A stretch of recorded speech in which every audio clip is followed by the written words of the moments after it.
Hello, everyone, and welcome to the world of Andor. Thank you so much for joining us for an evening of Dungeons and Dragons. I am Brito, and my pronouns are she, they, and I am your dungeon master for tonight. We are very thrilled to be streaming at twitch.tv/DND and also twitch.tv/RollTogetherRPG. For those that are a little bit new to Dungeons and Dragons, it's literally players getting together, playing these fantastical creatures in this fantastical universe. And what's really cool about this is that it's a homebrew made by myself, and I'm really excited about it. So the 5 players have very unique characters and character sheets that tell them who they are, what they do, and what their abilities are, their deepest secrets, things like that. And also they will be using D20s to see if they succeed at something that they're trying to do, or if they critically fail. 20 is good and 1 is not so good. So while they play their characters, everything else in the universe, as far as NPCs, creatures, everything is played by me. So between me describing this world and me telling the story, I kind of have to play the role of God in a sense. But with that being said, I would love to introduce our players. So players, could you please introduce yourselves, say your names, where people can find you, and your pronouns, and also your characters. And we can start with our cute little off-brand assassin boy, Rox. Hi, my name is Rox, pronouns he, him. You can find me on Twitter or Twitch at Rox the Wizard. I will be playing Oswin Swiftmind, pronouns he, him, a nice little halfling rogue. Yes, he's a halfling rogue. Okay, halfling rogue, that's interesting. And next, we are going to go with our beautiful, lovely Wicked Witch of the West, Persephoroth. Hello, everyone. I'm Persephoroth. You can find me on Twitter, Twitch, and TikTok, all at the same name. I do a lot of TTRPG junk and a lot of cosplay. And I am playing Leliana Krail, a shadow sorceress. Oh, and my pronouns are she, her, and so are hers. Cool. Okay, next we have the wonderful Noir. Hello, I'm Noir. You can find me on Twitter, Twitch, YouTube, and TikTok as the Noir Enigma. Today I'm playing the Asamar Vala, who is a Eldritch Knight fighter. Nice. All right, and next we have Tenny. Hello, I'm Tenny. You can find me on Twitch under Hopeful Tenny, or on Twitter under It's Tenny. And then I will be playing Revna, and she is an Air Ganassi Ranger. Yes, come on, Ranger. And last but certainly not least, we have the amazing Shamini. Hi, yes, I'm Shamini. I use she, her pronouns. I'm on Twitter at Espundel and on TikTok at ShaminiB. Just like to mix things up a little bit there. And I will be playing Philippe, who is a elven fighter, sort of, and noble, in a dashing cloak. Ooh, yes, come on, cloak. We love cloaks. So those are our party of players, and before we kick off, the stream will run for about 3 hours, and we will have about a 5 to 10 minute break in between, so you can do a bio break, you can stand up and stretch and do what you need to do.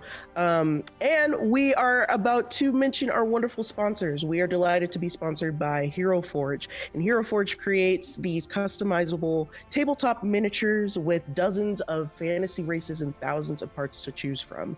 They're easy to use. Design tools are very accessible. I have personally used it multiple times when designing characters.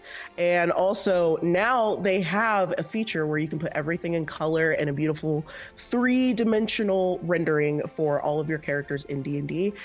So go ahead and check them out at heroforge.com.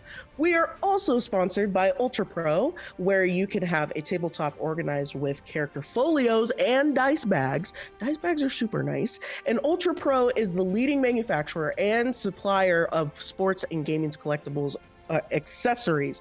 That is a mouthful. And luckily for you, you can join us in the Twitch chat today to win a folio, and you will be entered in a random drawing, and you must have a UK address to enter. Otherwise, head to ultrapro.com for more. And we are also supported by D&D Beyond, your digital guide to D&D. And it is also the system that we are using for our character sheets. And you will be able to see everyone's character sheets on the overlay on the left-hand side of the screen. And we are also, so many sponsors, we are also supported by Level Up Dice. And there is a link in the chat for our Table Shakers range. And finally, we are also supported by our 2 lovely D&D video games, Idol Champions and Warriors of the Waterdeep. You can see some codes at the bottom of the screen. You can type the command Idol Champions and Warriors of Waterdeep into the Twitch chat for download links. And for the Idol Champions, there is a code you can directly enter into the game. So there are a lot of stuff there's a lot of stuff that you can get, and also you will need to use it on a mobile device where you will get the game for Waters Deep, and you can also get free gems when you have downloaded it for free. So we are all Roll Together RPG on all socials. A massive thank you to our D20 Club on Patreon. Our shows also are also available as podcasts. Just search Roll Together RPG on your favorite podcasting app. And finally, we are a diverse group of players playing a diverse group of characters with wide-ranging sexual and gender identities. Our tables are very transpositive, and we encourage and champion trans players and characters in our games. The DM, myself, and players may portray characters that are a different gender from their own. We aim to avoid misgendering, but acknowledge that it does happen and have a company policy that if it happens, you just correct the problem and then you keep moving. So please let us know if you think one has been missed. So that was a lot, but we got it. We got it out of the way. So, without further ado, I present the world of Andor.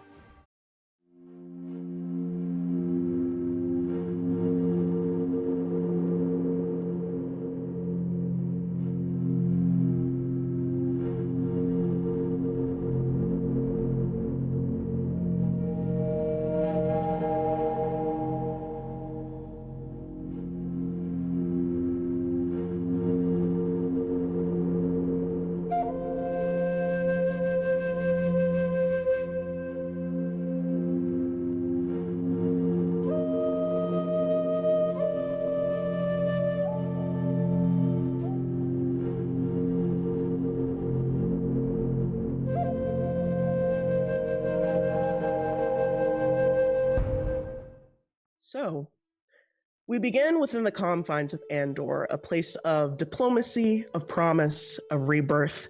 Having survived through the battle of the gods against Val Raven, it was not easy for the people of Andor to build back up the harmony within their walls. It was a time of famine and of death that seemed so unsurpassable that they had almost given up.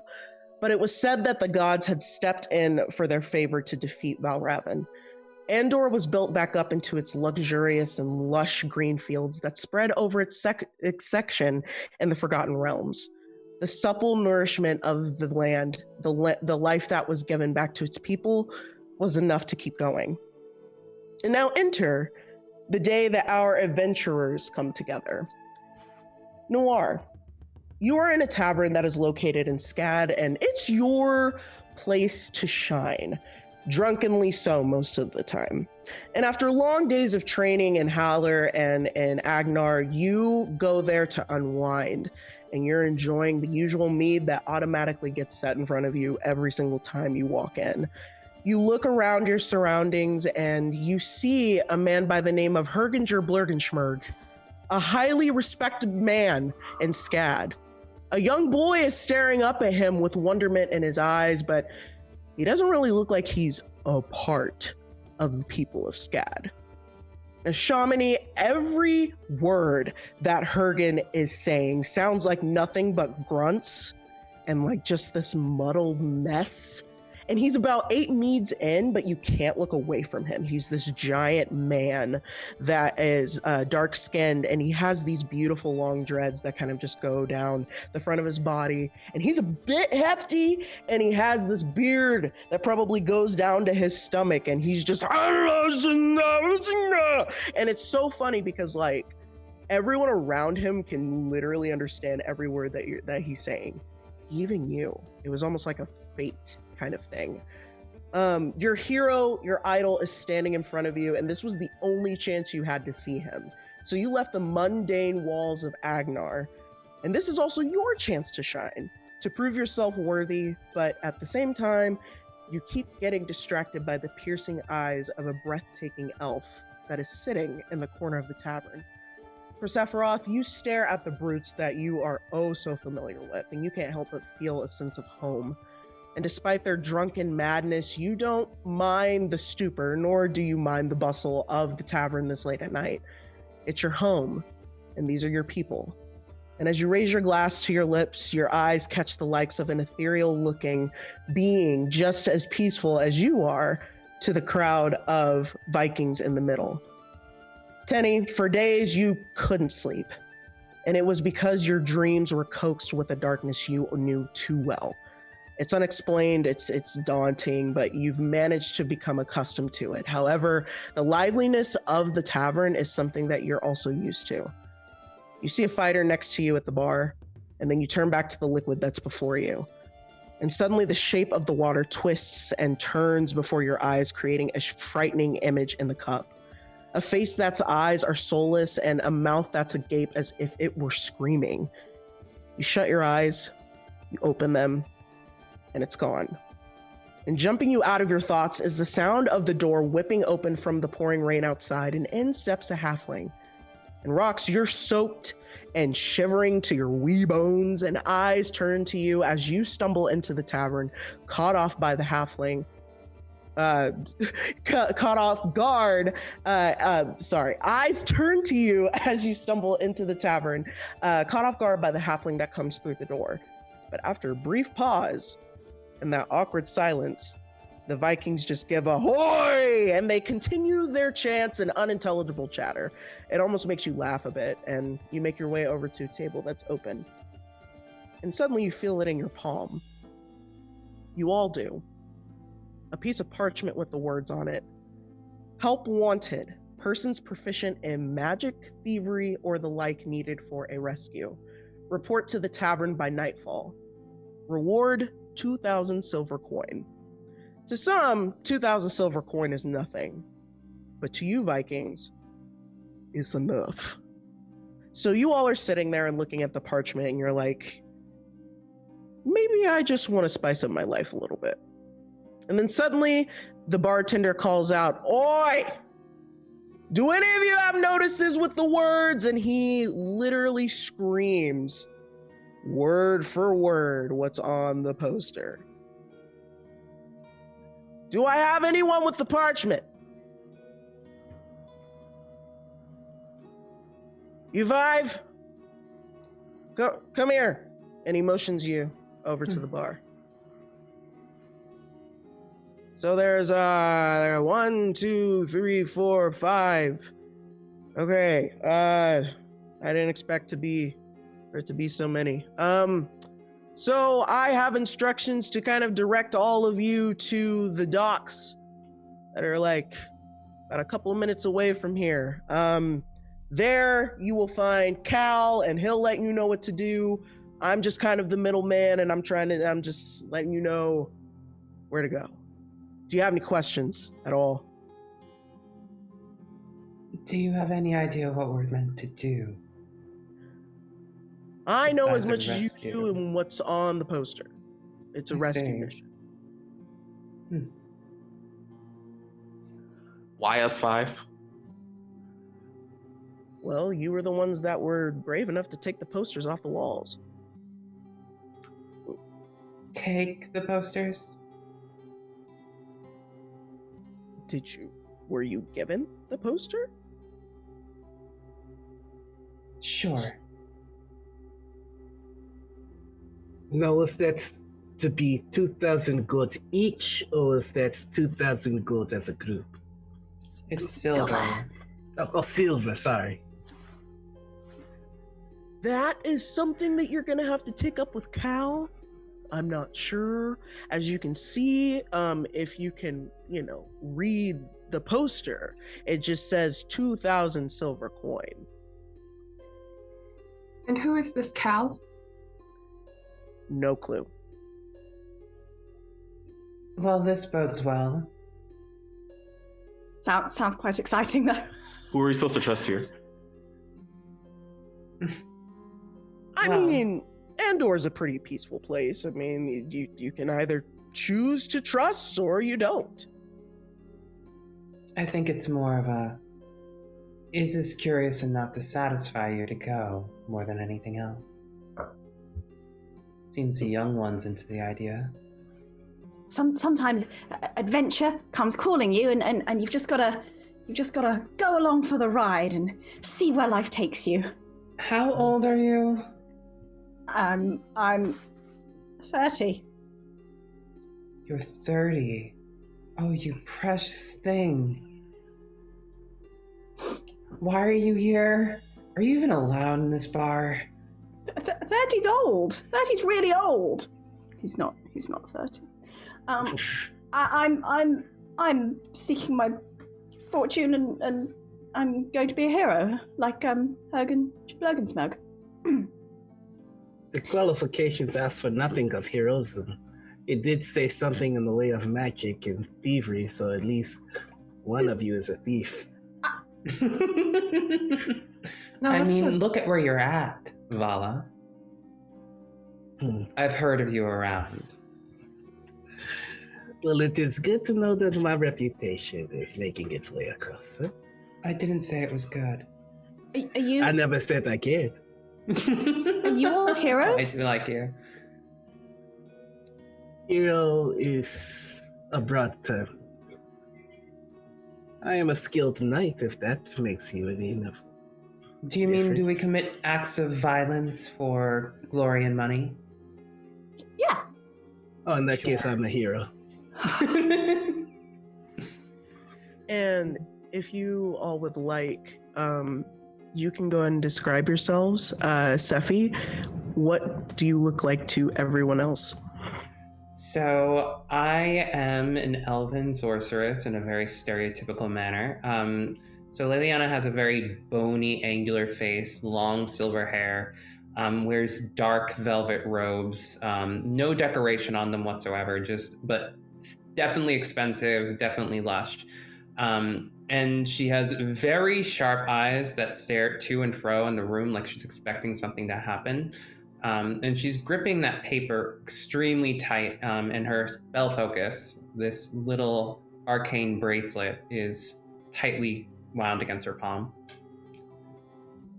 Okay. And Shamini, what does your lad look like? Noble, heroic, like way too young. Philippe is quite baby faced, like late teens, sort of like slightly long wavy hair. Similarly, like clearly quite fancy robes, and general clothing, a rapier, a longbow, and everything sort of very much like, look, I know what I look like, and I'm definitely very comfortable in these clothes and things. Look how cool I look, right? Baby. Baby. We must protect. One must protect. Right. Okay, and Noir, what does your fighter look like? Vala is a tall ASMR. He wears his otherworldly nature on his sleeve. His eyes are glowing a pierced gold. He's got on scale armor, which has like underneath the plating it's blue, and he's got a long red cloak. And he's got a large black beard with some silver in it. And he's very much of the demeanor that he's kind of above it all. Just, you know, this everything that happens to him is just a Tuesday. It'd be like that. Yeah. Okay, and Tenny, what does your Ganassi look like? Revna is an Air Ganassi. She has pale blue skin, kind of curly shoulder length blue hair, tealish blue hair that waves around. She has pretty drab armor on, except for her cloak, which is basically kind of matches her hair, and her bow stands out quite a bit, even though she has it kind of hidden on her, like near the cloak. It's a very like intricately crafted weapon. It has ravens that are etched and like risped up the bow's side, and it's like purple. Cool. And Rocks, what does your little halfling look like? Yeah. So he's about 3'3", brown skin, fade. He looks stressed and just frightened a lot of the time. He has a hood on, lots of baggy clothing, almost to like conceal his body. And usually most of the time his hood is on to pretty much conceal his face, just so he's not showing as much worry, especially in some of his more distressed times. Okay. Cool. All right, could everyone make an insight check for me? First roll of the game. I literally was about to sing that same thing. Ooh. 19. 18. 14. Okay. Sephi, what'd you get? Oh, 8. 8? Okay. 8. Yeah. So- Really high roll. Let's see. Got an 11. So I think Oswin is kind of the only one to really notice what's going on. But as you're looking at the bartender and as he's speaking to you, you kind of see these little cracks through his facade of terror, of something that he doesn't necessarily want you all to know about what's going on. So you can either, because you got a 19, which is pretty good, pretty damn good, you can either press on about it, you can share the information with the party, or you can just keep it to yourself. So yeah, Osmond's going to point straight at the bartender. And he's gonna, whoa, there's something you're not telling us. What aren't you telling us? Who is this cow, and why are you sending us? Wait, whoa! I did not expect all those questions. They're not telling us something. What aren't you telling us? I am telling you the truth. I'm not telling you. No, you're not. No, you're not. Okay. Listen, it's not good. And Cal did tell me the details of this journey, but I think it's better that you hear it from him because, I mean, he is directly affected by said thing, but it's not for the faint of heart. And there might even be a chance that none of you come back. Out with it. Come on. There's an evil.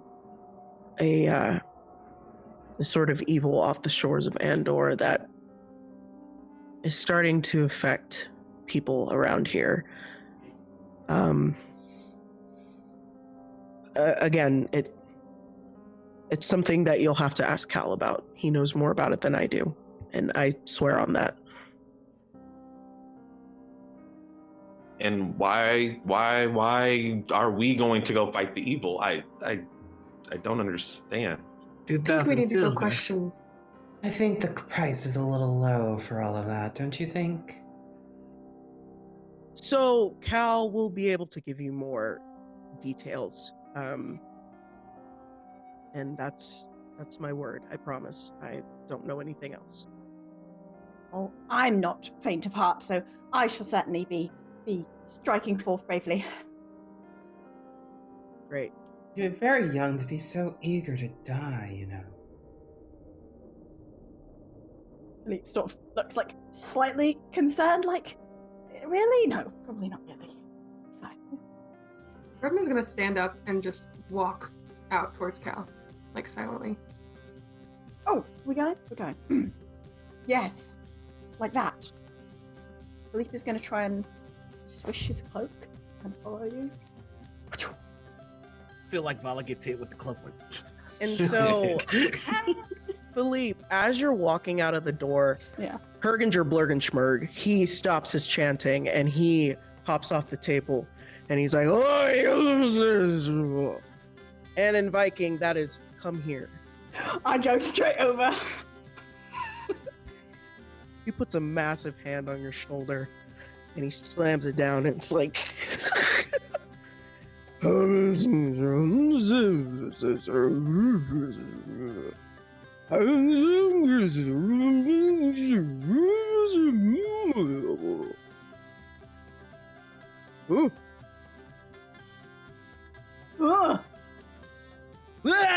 And then he just like starts cheering again, and then he turns back and he just goes back to his buddies and he just starts drinking again. Basically what Herginger Blurgenschmerg did was that he gave you his blessing and was like, you know, be careful out there and watch your back and just be safe and come back in one piece. So proud of me though. So, Yeah, sorry, can I get this gentleman's name one more time? Herginger Blurgenschmerg. One more time, I couldn't quite get that. Herginger Blurgenschmerg Herginger is my Blurgenschmerg. favorite. Herginger I love Herginger Blurgenschmerg. Herginger Blurgenschmerg, yeah. So is everyone else leaving the tavern? Reluctantly, yes. It's taking Especially everything. after Philippe leaves, I'm just like, oh no. That's a small child. Who let this child in here? Where are they going? What is he gonna do? Where is your mother? Where is your mother? It's your mother. It's taking everything in me not to go to that Viking table just to hear you say that name like 3 more times. I mean, But Can you say it 3 times fast? Herginger Blurgenschmerg. Herginger Ooh. Blurgenschmerg. I can't do it. Oh, that Viking is a mouthful. I'm gonna follow Philippe. Quick, quick! God. Okay. So y'all walk out of the tavern and it is like this light mist and it's very dark. It is nighttime. And the smell of Andor is kind of like this very peaceful and blissful smell of just like earth and wood, and it's something that grounds you. And you all are walking through the streets of Scad, And there are rogues and thieves alike, giving you polite smiles, waving. It's very peaceful, despite the fact that these people, inherently commit crimes. But the people of Scad are definitely known for taking from the rich and giving to the poor, quite literally. They are the Robin Hoods of Andor. And that's why they are adored just as much as the other regions. So you come up to this dock, and it's pretty large. And you can see the gaps of each port where the ships come in, and you can tell that these ships are massive. I mean, they're Viking ships. And you kind of just awkwardly go over to one of the ports that's like in the middle, and you all are kind of just standing there, and this light mist just keeps hitting your face, and you're looking out into the ocean, and it's kind of foggy, but the waters are kind of relatively calm. So you all can take a moment to talk amongst yourselves if you would like. I'm Philippe, by the way. Lee, Yes. Hi. what's your Yes. last name? Agnoria? Why are you so far from Agnar, I princeling? I'm my own person, and I can be where I please. Your clothes are a dead giveaway, by the way. Do they need to be muddier? Do they need to be? I thought of that, like. Could not hurt. I mean, But you the weave of didn't those is too try. fine. The craftsmanship too good. If you really want to hide. I mean, you didn't stand behind your "I can do whatever I want" stance for a second. You gave in immediately. Mm-hmm. Oh. Well, I'm not. I want to learn from experts like you. And he looks at Oswin, like the way you just like saw straight through that barkeeper. Like they couldn't hide anything from you. That was amazing. I wish I could do that. Oh no! It was nothing. He just, I just didn't trust him, so I had to ask him questions for all of us. Nothing, That was great. nothing special. Cal doesn't stand a chance. I hope so, because I don't want to die. Yeah, no. Oswin, you look very familiar. I've seen you Familiar? around the docks. No. I don't come around here very often. And if you have, I hardly doubt that you would recognize me. Sorry. What are you apologizing for? Just nothing. Quite a party. So, as you all are conversing amongst yourselves, you all sort of look out into the water, and that's when you start to see a black dot just start to get bigger and bigger, as if it's coming towards the dock. And you hear the steady beat of drums, and it's very powerful, and it's very faint, but as this dot gets closer, the drums get louder. And as it gets closer, you start to see just how tall this ship is. So the ship that is towering over the docks begins to pull in, and yells from the crew and the ship come through the sound of the rain. And they're kind of lifting their voices up to the heavens. And as they are, there's this red aura that is just covering the ship. It's almost as if it's like they're chanting some sort of spell, or they're chanting some sort of incantation that is making this aura just surround it. And you can't really tell what it is. Magic users, you can make an Arcana check if you would like. I would like. Okay, yes. By all means. Oh, well, my dice dropped. 19. Okay, let's see.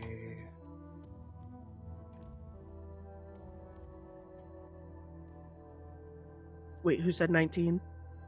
That was me. Okay. D&D Beyond. Coming through. That's a 16. Okay. So, Liliana and Vala, you kind of know immediately that it's some sort of fire magic. In fact, Vala, you go a little bit further in recognizing that it's sort of draconic, almost. Some very old ancient magic that has been passed down from generation to generation through draconic ancestry. And it's nothing harmful, it's nothing bad, but it's more of a protection spell than anything.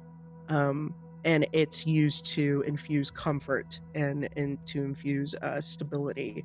So there's nothing really harmful about it. So the ship stops into the port, and you all look up at this massive ship, and I'm telling you, it is huge. It's probably, I want to say like 7 feet tall, 72 feet long, massive. And out from the side of the ship comes the walking plank down to the port. And this man, who is probably 6 foot, he comes down and he has a hood over his head, and he comes up to you, all 5 of you, and he looks from underneath. You can't really see his face. You can tell that he's a high elf because his ears are kind of protruding from underneath the hood. And he's like, "Do you all have the notice?" Who are you? That would depend on who's asking. Yeah. I'm Cal. In which case, we have the notice. How do we know you're Cal? Because, and he pulls down the hood, and you see this very sharp-featured young man, dark-skinned, and he has these eyes that are kind of grayish. It almost looks as if his eyes are otherworldly, almost. And he has these beautiful markings in his skin, very remnant of runes that are around his face and on his arms and on his hands. And the sides of his head are shaven, but in the middle there are these like beautiful braids that go back and they trail down his back. And he's looking at all of you, and he's like, "Well, the notice is in regards to the captain's," and he points to the ship, "the captain's daughter. Our daughter, I guess I should say." Would you like to clarify that with an explanation, sweetie? Our daughter was taken, and there's some dark entity at play, and we can't do it ourselves. Our crew has been affected by this curse or whatever it is, and quite frankly, the captain has also fallen sort of ill. So I put up the notices, even though he doesn't want help. I went against his judgment, and I got the help that we need. And what would be the symptoms and signs of this curse? It depends on the person, really. It varies. It could be hallucinations. It can be sleepwalking. It can be sudden bursts of violence. It can be demonic voices. It can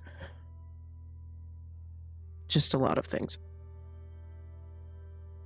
Did something happen, and did someone curse you, or did you like go somewhere and then get suddenly super cursed?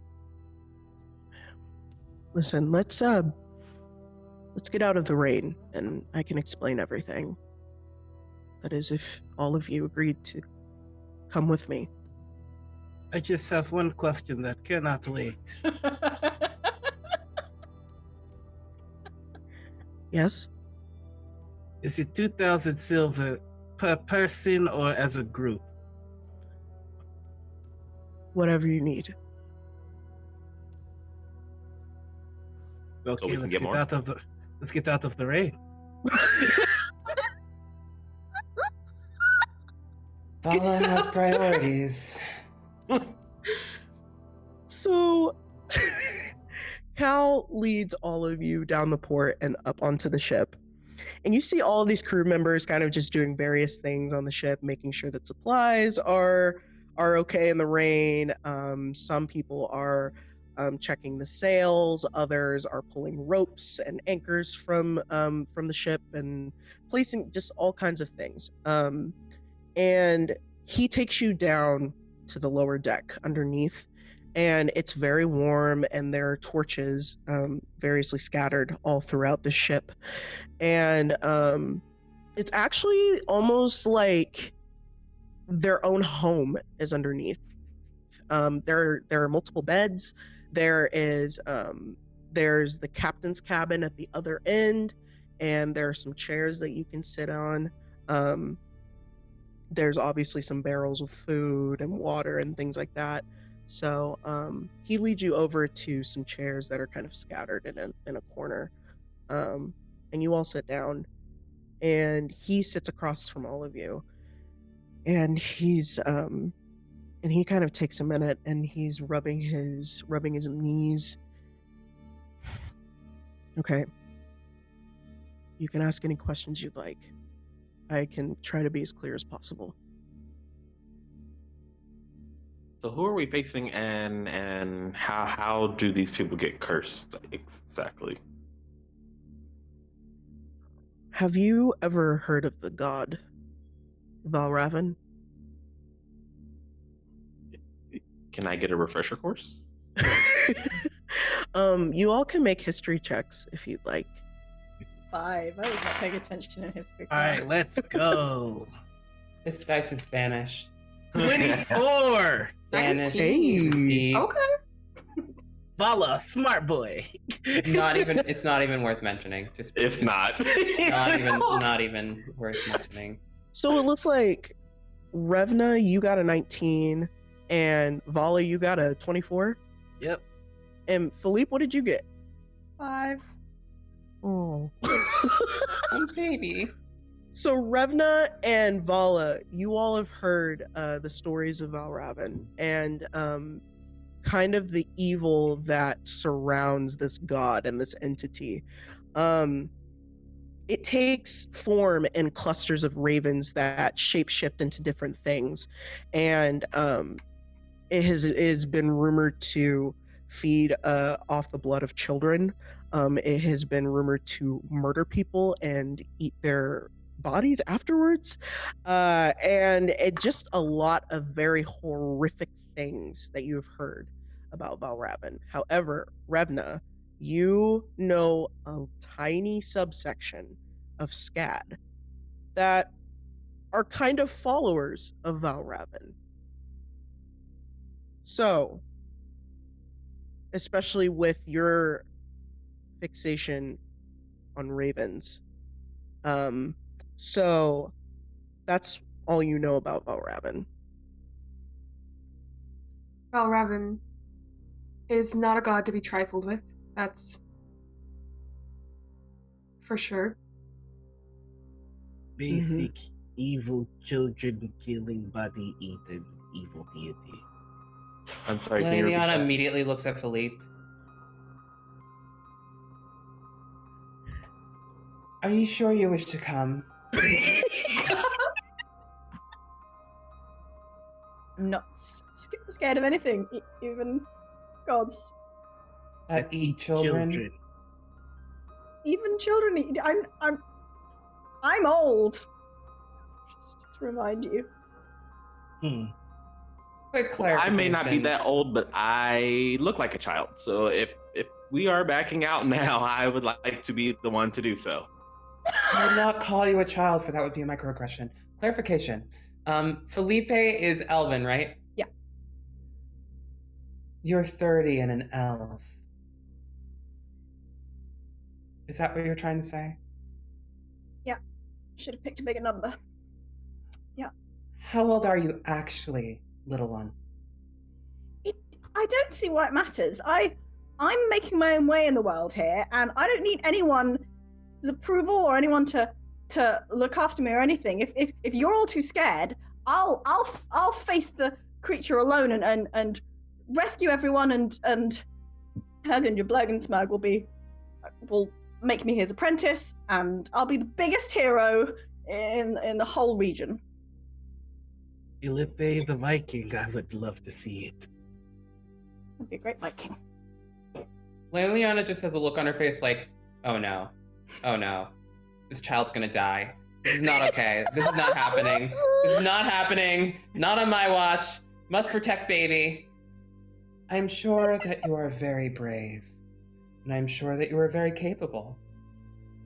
You will not be going alone if you are so set on doing so.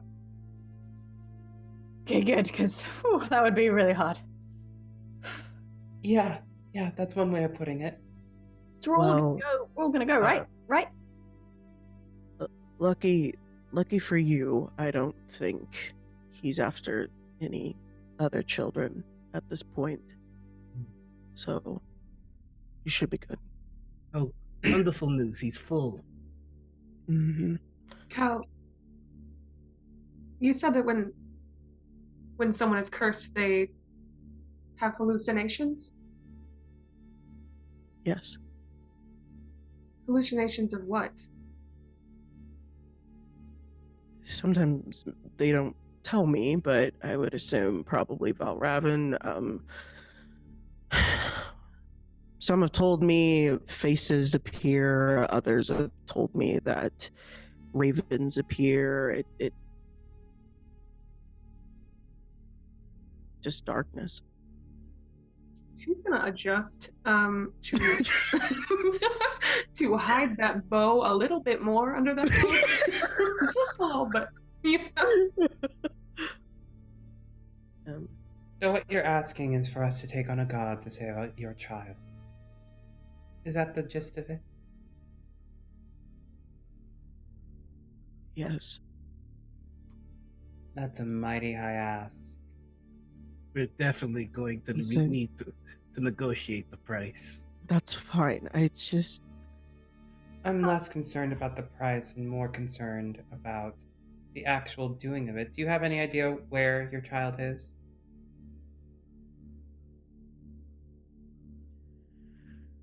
Yes. That's where we're going. Mm-hmm. And where is that? The Isle of Raven. That bodes well.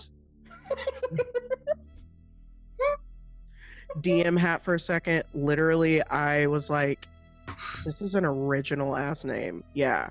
Isle of Raven. Great. But yes, we are going to the Isle of Raven. That's where she is. And by we, you mean you and your crew are coming with us? Or are you dropping us off to play with Valravan? No, the captain and I will be coming with you. Is that a good idea if they are adult? I mean, I just want to make sure she's okay. So, I mean, if the captain has to stay behind, so be it. I don't care at this point.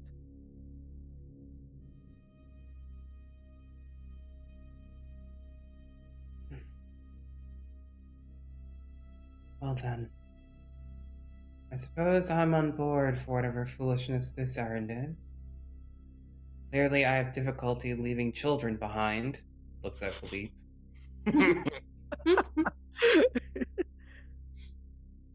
And the rest of you?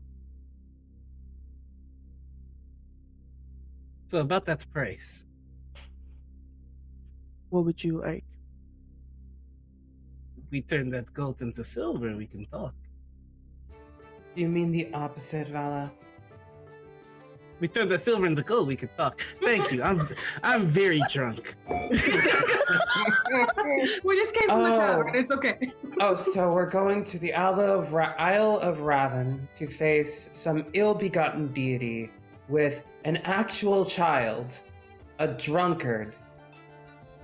I don't know anything about you two yet, but I'm sure that there's something. Osmond can read people like that.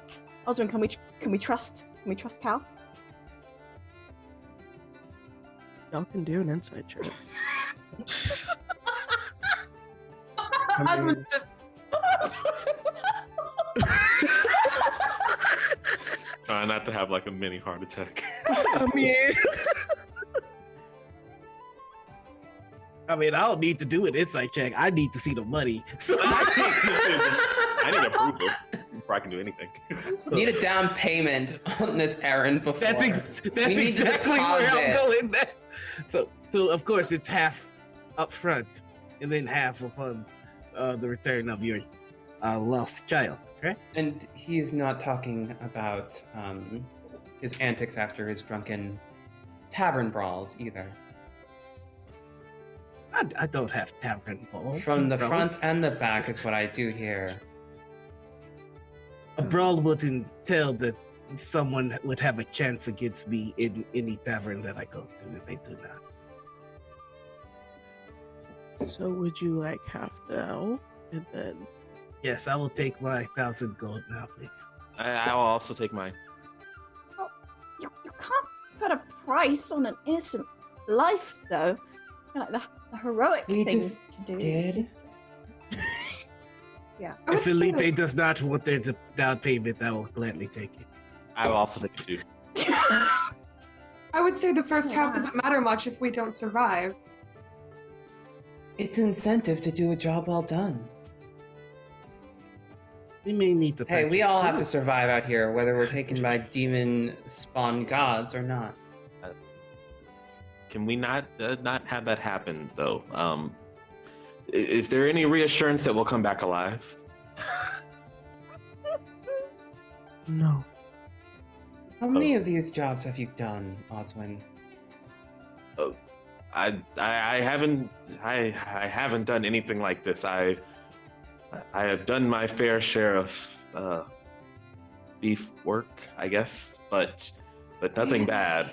Only good things. That's so cool. High risk, high reward, right?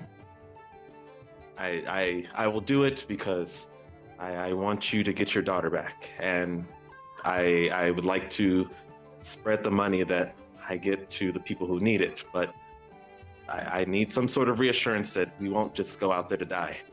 Ascadian through and through. And Cal. What? Oh, sorry. Oh, I was going to say I can't make any promises that, you will come out alive. I mean, we barely did. We lost her. So, all I can assure you is that you will have as much protection as we can provide. If that money could be paid forward to the orphanage I run, that would be great. Of course. I will be taking my cash directly, thank you. And I do mean that up front. If I die, at least I'll have monetary support. You have my word. Thank you. You sent to Matron Waller. Okay. And Ravna, you were about to say something? I was going to ask, what of your crew and their abilities? My crew, some of them are fighters, others are rangers, most of them are sorcerers, like the captain and myself. So they'll be able to supply magical means in case you need, but again, most of them are also cursed. It comes and goes in waves, and we do what we can to try and put it to the side. until they're able to be functionable again. Is that a word? Am I to understand that, yes, saving your child is the main goal, but you also wish us to break this curse? Oh, it can be done. But you're asking for both, is what I'm saying. If you would like to break the curse, by all means. If not, you can just save my child. I would. Well, the curse breaking is extra. I was going to say, yeah, that would be an additional fee. Wait, but do we know where the curse came from and how to break it? So it came from Valravan. It's been on the Isle for centuries, and because of my negligence, our ship ended up at the Isle. And we stepped foot on the shores of the Isle. And that's when everything started to happen. So what you're saying is that we will end up being cursed if we take this duty on, and we must solve it to not be cursed ourselves. Would you like extra? Absolutely. I'm thinking an additional 3,000 gold. Per. Fine. There must be some wards against this curse. I'll take the that we ship, can- though. The Ingvar? I mean, if the captain and I happen to die and the crewmates happen to die, by all means. I mean, I can't control what happens to the ship after we die, so. I can't speak to the character of everyone else here, but giving us incentive for you not to survive is not a wise move. No. I know we're all cuddles and love and peace in Andor now, but I have many mouths to feed, and also having a way to escape should things go wrong, or should anyone look at the books, is fine by me. I'd do anything to help my kids. Anything. Something we can agree on. Good. Then you will give me the ship after this mission is done.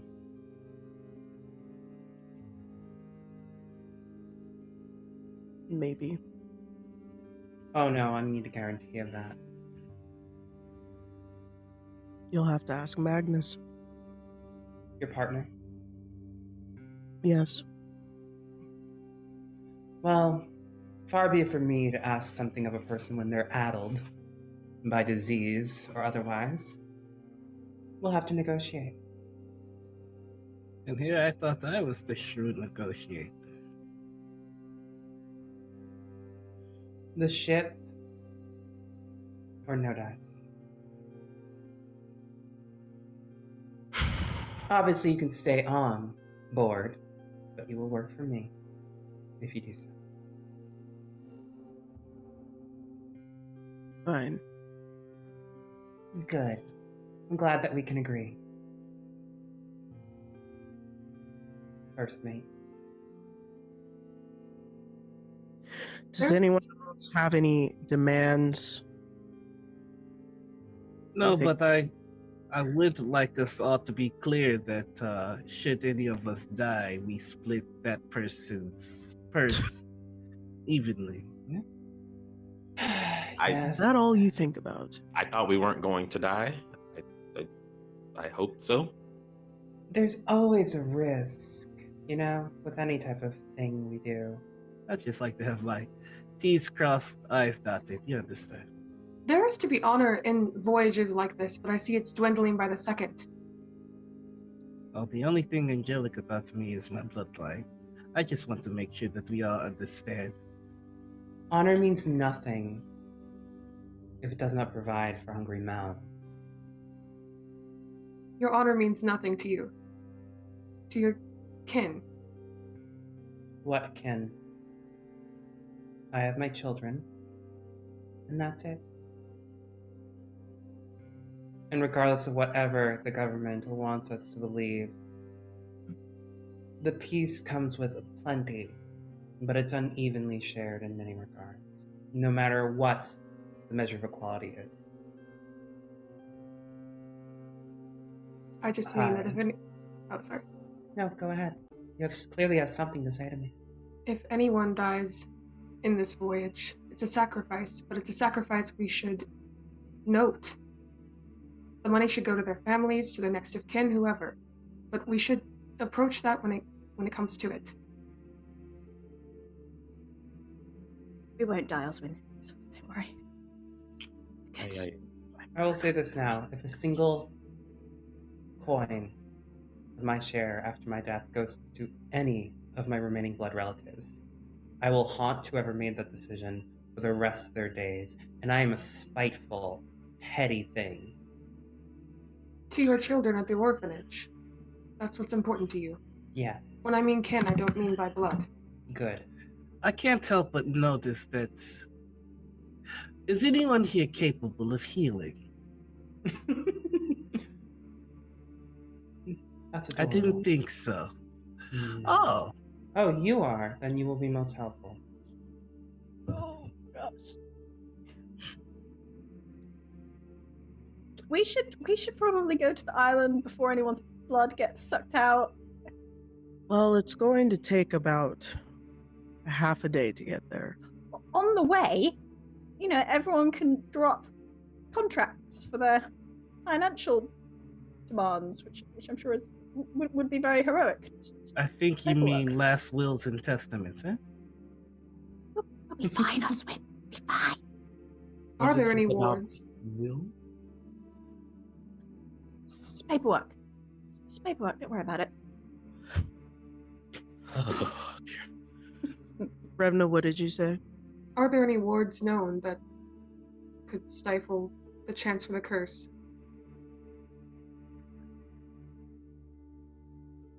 Like any guards on the Isle? Any wards, any trinkets, anything that would stave off the corruption? Or slow it down? Not that we know of. I think it's just a matter of being careful and knowing your mind and how it's supposed to feel, knowing when something is foreign that's not supposed to be there. I've noticed that acknowledging it and not fearing it helps. I have immense mental fortitude, so. If you're acknowledging it, wouldn't you be letting it in? There's a difference between acknowledging it and fearing it, and acknowledging it and not fearing it. Don't give it the power. I hate to say that I do acknowledge it and I do fear it. So if there's anything that we have that could stop this and prevent any of us from getting it, I would like to know now. Please. I have heard that, sometimes when a sort of whole party of adventurers go off together, there's like a sort of protective power of friendship. In the stories, I don't know. It's just what I read. It could work. Did you just say friendship? Are we really taking this child with us? Is this a thing that I feel like a moral obligation to mention that this is probably not okay. Would you all like me to show you to your quarters to just... Oh, please. That would be nice. Okay. So Cal stands up and he leads you over to a room that's kind of off to the side, and he opens it, and lo and behold, there are about 6 or 7 bunk beds in this room. And there's a singular torch kind of in the middle of the room, like on the wall. And out the windows, out the little circular windows, you can see the ocean. And you can kind of feel that the ship is starting to move. And he looks to all of you. You're more than welcome to these beds. Anything that we have, any provisions that we have. And just let me know if you need anything else. I will be in the captain's cabin. Welcome aboard. Wine. There's your wine. The what? Wine. I need your wine. You're already drunk. Don't you think it's time you sobered up? I do my best work with the edge off. Maybe I should have a little bit too then. No. We tried to avoid alcohol on the ship for magic reasons. It helps with focus being sober. Do you mean to tell me that I am on a ship with no alcohol? How much gold are you earning for this, Vala? I think you'll survive. Good thing you're already drunk. It's starting to wear off. Oh, this should be amusing. Someone's gonna be grumpy. Okay, well, let me know if any of you need anything. Potatoes or grapes?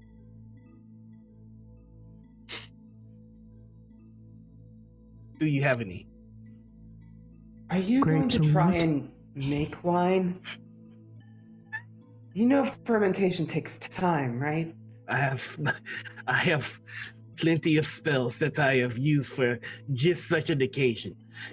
I need potatoes and grapes. So cool. You all have a lovely night. And Cal just walks out and he shuts the door behind him. I'm going to my death with a bunch of idiots. Oh my god. So, Great. would you all like to take a short-ish rest? Sure. Or long rest, whichever one you'd like.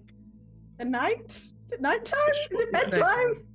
I would probably say It's past your bedtime, sweetie. in human time it's probably like midnight, 1 a.m. Whoa, okay. Whew, it's a bit late. Yeah. gonna need to get some rest. Everyone else getting some rest? Mm-hmm. Okay. 4-hour nap. Nap. Okay. So, suddenly you hear a thumping out in the lower deck. So it's outside of your room. And it sounds like someone is staggering around. These footsteps are staggering. And you almost hear like a voice kind of just murmuring to themselves. And you can't tell what they're saying, but it sounds like another being, kind of.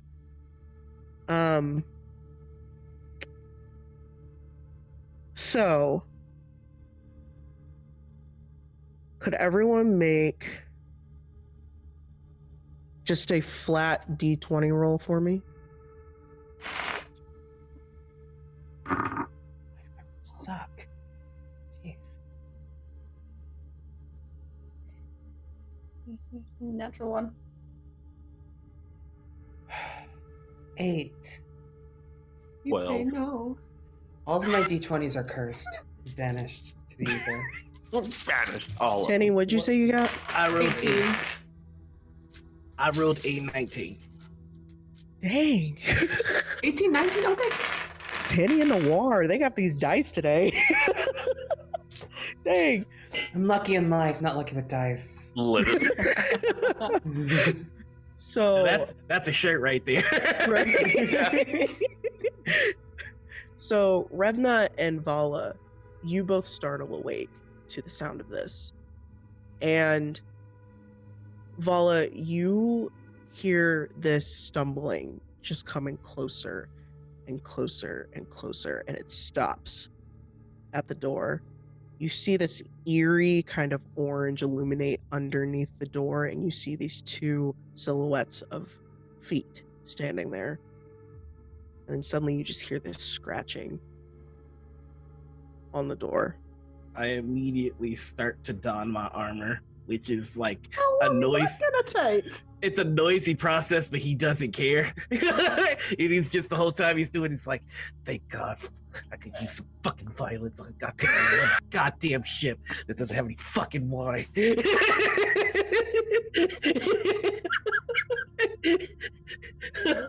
So Evna, Vala, would you like to wake up the others, or? Oh, are they're you- probably being awoken by his cussing and putting on his armor because it's like, Well, we thank you. disrespectful. Are we in I ain't rooms, get no like- sleep because of y'all. Y'all not get no sleep because of me. We're all in the same room. We're in bunk beds. Bunk beds. Oh, okay. I got the top. Yep. So Um, y'all hear Vala just cling, cling, cling. We probably just gonna go What's back to going sleep. on? Why are you doing that? And you just Because- hear like this The- scratching. Can I go bar the door or like move something that's I mean, as you can tell right now, it's not trying to come in. You just hear this. there's something outside. Yes, I know. Give me a few more minutes and then we let it in. And We deal don't have a with it. few more minutes about that. Do we know what I'm it is? almost done. Can someone get to my Suddenly back? the knob starts to jiggle.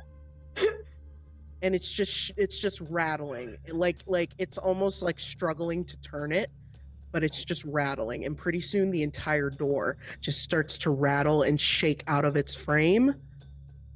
And it's just doing that. Osmond's gonna jump off his bed and he's just gonna go run towards the door and try to like put his back against the door to try to hold it. And as soon as you do that, there is this piercing, and I mean piercing scream of just this bird-like sound, just and it hurts, like it hurts. And suddenly, almost without any effort, you're Oswing, you are pushed away from the door, and the door swings open, and you see this tall 6'4" Viking, and his eyes are just open and they're hollowed out. It's just nothing but darkness, and his mouth is like elongated, and nothing but darkness is just coming out of it. There's like this black mist that's just like, "Ah!" And he's stumbling in, and he goes for Vala, and he starts Oh, bullshit. he starts to grab on your neck, and he pushes you up against the wall, and he lifts you up with this unearthly strength, and this darkness is just radiating off of him, and like the scream is still happening, just I would like. As he's screaming at me, I would like to scream right back at him, and I would like to, since he's going around rocking darkness, I would like to unleash my radiant soul. Oh, Sure. Yeah, so yes, do it. 2 golden wings pop out of my back, and my eyes get even brighter, and I'm just surrounded in light. Suddenly you hear stop, and then when this light engulfs the room, you see this being that's holding you up, and they start to literally crumble and like start to kind of incinerate almost. And suddenly you hear Cal's voice, stop it. And he's talking to you, and he's telling Vala to stop. Do you stop? He started it. If I can, I'd like to push this thing off of me. And as soon as you do, Cal takes the Viking's face in his hands. He's like, "Hey, it's okay. I'm here. Come back to me. It's okay." And Who the hell is that? And slowly, Magnus, their eyes start to kind of come to, and they shake their head, and they're like, "Huh." They look around. What did I do? What did I do? You almost got yourself killed. I'm sorry. I didn't mean to. Who are all of you? Who are you? Sorry, seriously? I'm the captain of this ship. And Cal is kind of still holding him. And he's kind of just like rubbing his shoulder, like, it's okay. I'm sorry about this. And Cal looks at Vala. Are you okay? Oh, I'm fine. I just was about to make you a widow, so I'm glad that didn't happen. Yeah. It's gonna be a minute or two before these go away. Sorry. You like when he says that, the wings just flap. He's like very impressed by the wings. Right? You know, there are quite a few people in SCAD that would pay to know that unhinging your jaw trick, just so you know. And Magnus looks at you. They're like, what? No No, memory Felipe. then.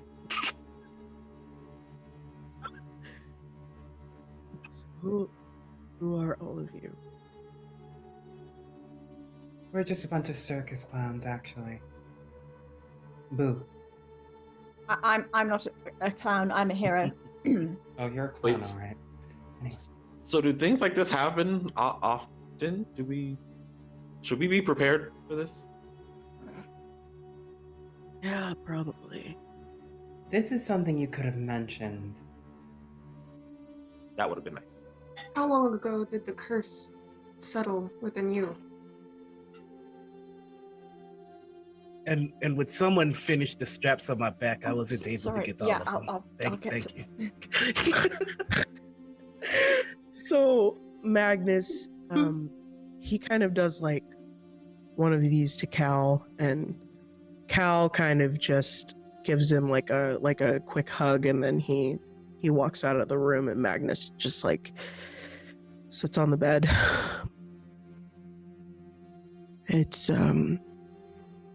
It's been a couple weeks.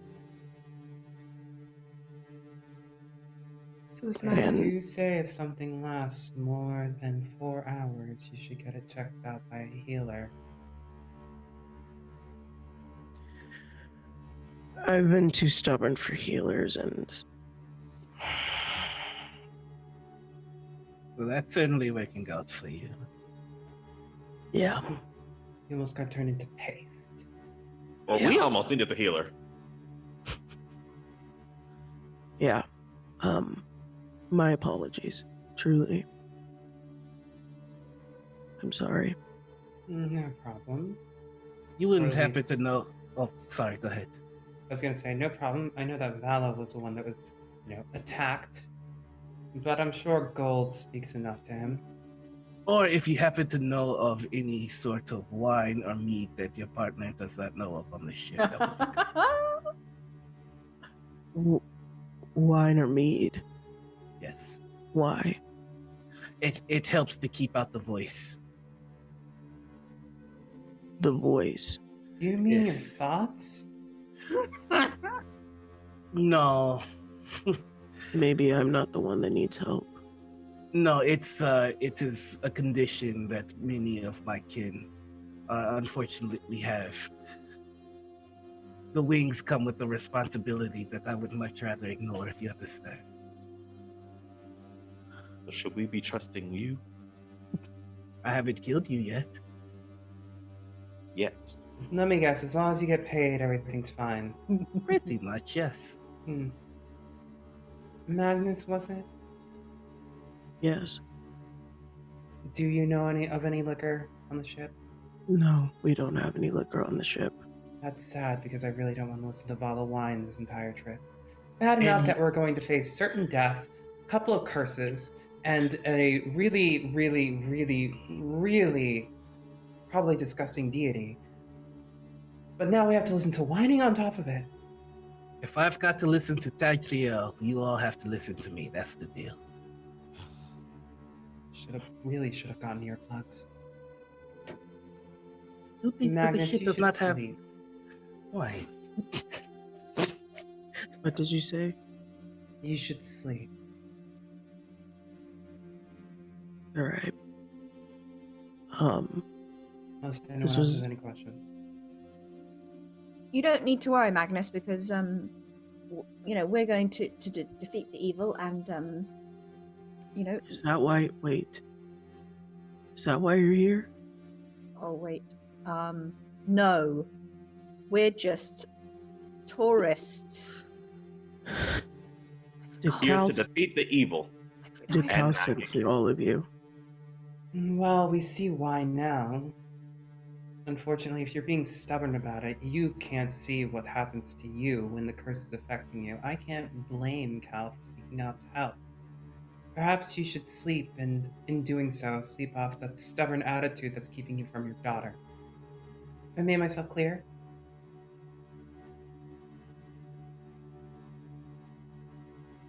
Crystal. Good. Now go sleep like a good boy. And you might want to get some chains too. That just would seem necessary. I'm sure you two already have some. For prisoners, get your minds out of the gutter. I am surrounded by infants. So Magnus gets up and he's like, find my daughter. Please. That's the plan. Thank you. You're welcome. You never said anything about the liquor, though. And he turns around. And he walks out. Wait. What? How many of your crew have been corrupted? Have been affected by the curse, to this extent? Including myself, there's 5 of us. 5.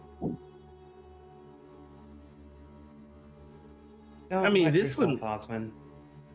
This one was barely an issue. I was close to strangling him to death. But what if 4 more come in at the same time? Then I'll strangle 4 more to death.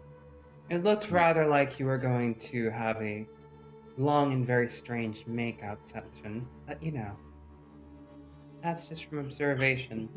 I need to go to bed. I have beauty sleep. If you have questions, ask. But, Well, I do feel that I've shown a little bit, so what can the rest of you do? sleep. I will keep that to myself. Try and dramatically swing his rapier around in the small bunk bedroom just to try and show off some moves. Oh, Doesn't go that well. good night to all of you. Stab some people. And Magnus. night, not necessarily Good good one. night. Just slowly shuts the door. If And someone, that could is someone undo my buckles? and that's where we're gonna take our 10-minute break. We will be back and we will see y'all in about 10 minutes.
All right, and we are back from our break.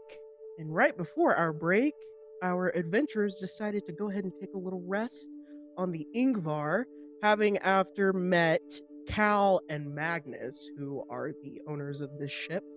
And it seems like there is some really dark stuff going on the Isle of Raven, which is where they are headed to. So it's a new day, and you awake feeling the ship in full sail now. The night before it was kind of just coasting, but now it's going at full throttle, and you start hearing the sea shanties above, and you can actually hear it clearer now instead of from a distance. And again, it's in that language that you don't really understand. Not unless, do any of you speak Draconic? I think I might. Of course, Vala speaks Draconic.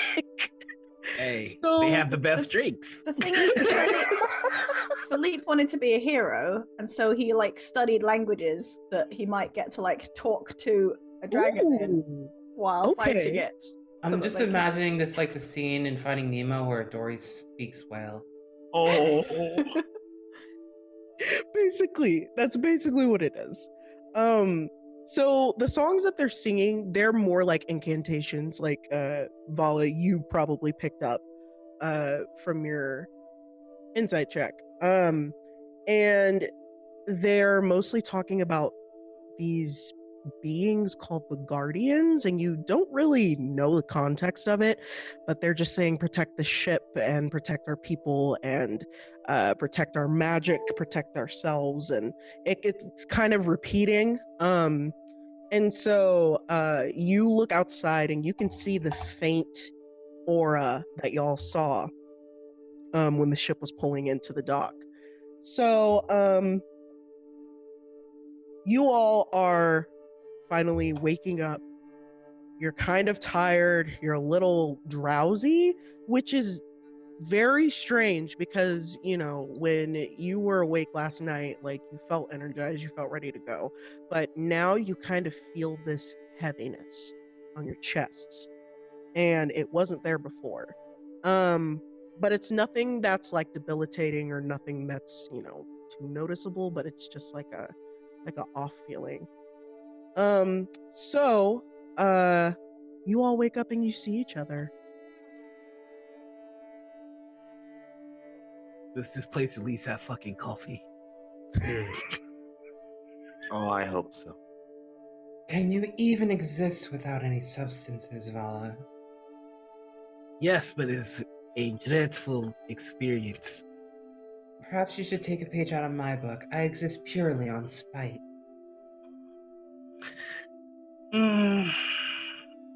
I don't feed off spite. I enjoy it, but I crave alcohol, coffee, and violence. And if I don't get one of them soon, I will make one of them happen. I crave cereal. I'd be curious to see how you would make coffee without beans, but I also don't want to know. Well, Go, Wait, did you say cereal? Cereal. oh, just for breakfast. Do you think they have cereal here? Or whatever, sailors Just eat as you for say breakfast. that, the door gently comes open and Cal is holding like a tray with some glasses of like a steaming hot liquid on it. And he looks at all of you, he's like, "Good morning." Hi. Is that poison? Yes, I have come to poison you. Well, then you can Oswin take will that back. know. At least Give you it were here. upfront and polite about it. You never I know. have to be nice when killing someone, so just to make it easier. oh, that's not true at all. Oswin, is he joking or is it actually poison? It's not poison. Is it tea? Oswin. I'm not going to drink it, so I will let y'all find that out. It's actually a special blend of coffee from Coffee. our home. Magnus and I, we make our own coffee beans. That's Isn't simply that adorable. delightfully domestic? That's lovely. Yeah, I'll take Oswald's coffee. Oswin's not drinking it. I'm not You can drinking also it. take mine, but not because I think Oh. it's poison. I don't drink coffee. That's oh, fair. wonderful. We have tea as an alternative if you would like that. No, I don't need caffeine to survive. Like I said, I wake up in the morning feeling relaxed and energized, filled with spite for my continued existence. Would you like some water at least? Sure, I'll take some water. Okay.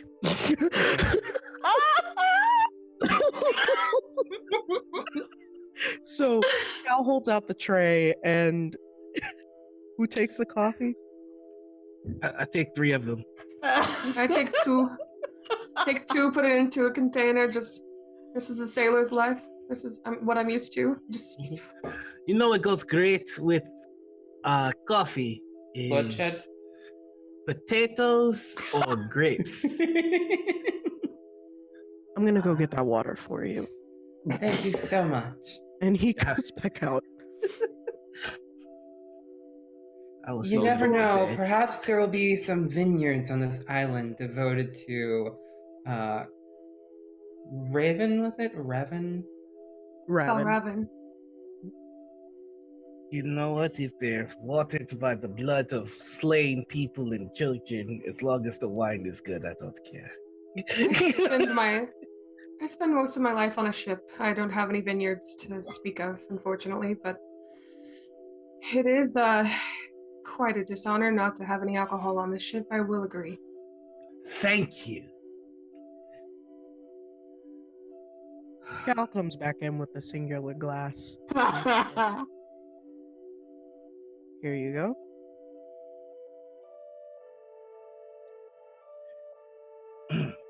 Have you all been on a voyage such as this? Wait, was As, that water or wine? Sorry. I'm Is a it little dry? out of it now. It's water. Okay, thank you. You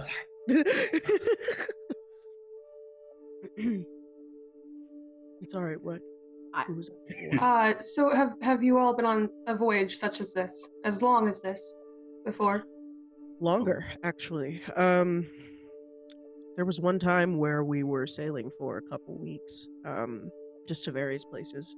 I'd probably say the longest we've been out on the sea is probably a couple of months. So That seems this is like basically a our home.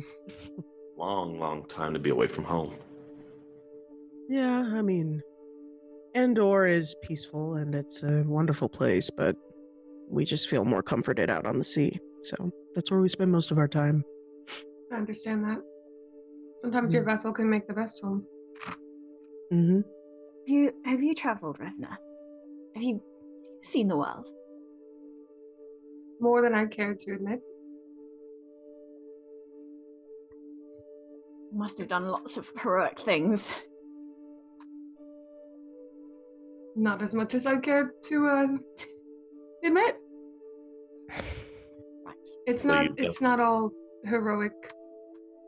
What bad Running things have around- you done? What bad things have I done? She hasn't done bad things. She's very honorable. I mean, we don't know that. We just met her. Oswin, do you see through her disguise? Is she evil? I guess we'll find out. We all have our secrets, but we all have our reasons as well. But I thought you were the sort of honorable, good one. If you turn out to be evil, it would be very disappointing. If you're Life is evil, full of Felipe will disappointments. have to smite you. Isn't that right, Well, hero? yes, it would be my duty. If honor is something you aspire to achieve and hold dear to your heart, you'll find your way. But it's different for everyone. And that's where I'll leave that. So do we have a game plan to take down this boss? I'd rather have a game plan going in there. That's a Um, good point. Before we keep going, I still don't know your names. I mean, I've heard names being thrown, but just to make sure that I have everyone's. It's for the paperwork, or No, just to know who you are. Hi, Were we Philippe. getting that paperwork? Oh yeah, we forgot the paperwork. There's no paperwork. I mean, there's just me giving you gold. I thought that's what we discussed. Is that not what you want anymore? Or When are we getting that gold? Well, Sorry. gold in a ship. Just there was a lot of details, and everyone seemed to want slightly different things. And I just thought maybe if everyone wrote it down, it'd be somewhat easier. There was the matter of the deposit. Main Oh, details. yes. Of course. I've prepared that for you. I'll go get it. He's gone for like just a minute or so, and then he comes back with these 5 leather bags of coins, and he shakes them and he gives each one of you 1,000 gold piece. Oh. Also, I see that I negotiated for the change of currency for everyone. You're all welcome.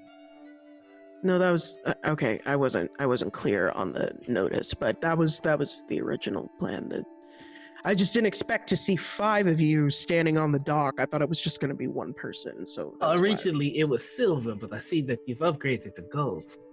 I If appreciate that. that's what you wanted. That's I just wasn't aware that I was negotiating for it all was of us. So negotiated yesterday. you're all welcome. Is all I'm saying. I believe I was the one who said we'll all take that deal. So But it thank was you for bringing it teamwork. up. Yes, and friendship and justice, rightfully. We're becoming a party already. Oh, Do we- No it's so names. joyous. That's clearly Philippe, I'm assuming. Hi. Yes, it is. Yes, it is. Vala. Liliana. Vala. Liliana, okay.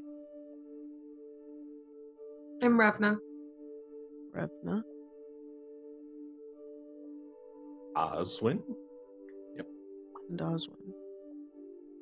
It's nice to meet you all officially this time. So, you all are more than welcome to come aboard the ship, get some sunlight. You can speak to Magnus, or you can rest. It really doesn't matter. Like I said, the journey will probably take half a day to get there. So you have some downtime. If you need me, I will be in the cabin. I have to do some navigation duties, but let me know if you need anything. Do we have a description of the girl we are to be saving? Yes. She's about his height, and he points to Oswin, maybe a little bit taller than him.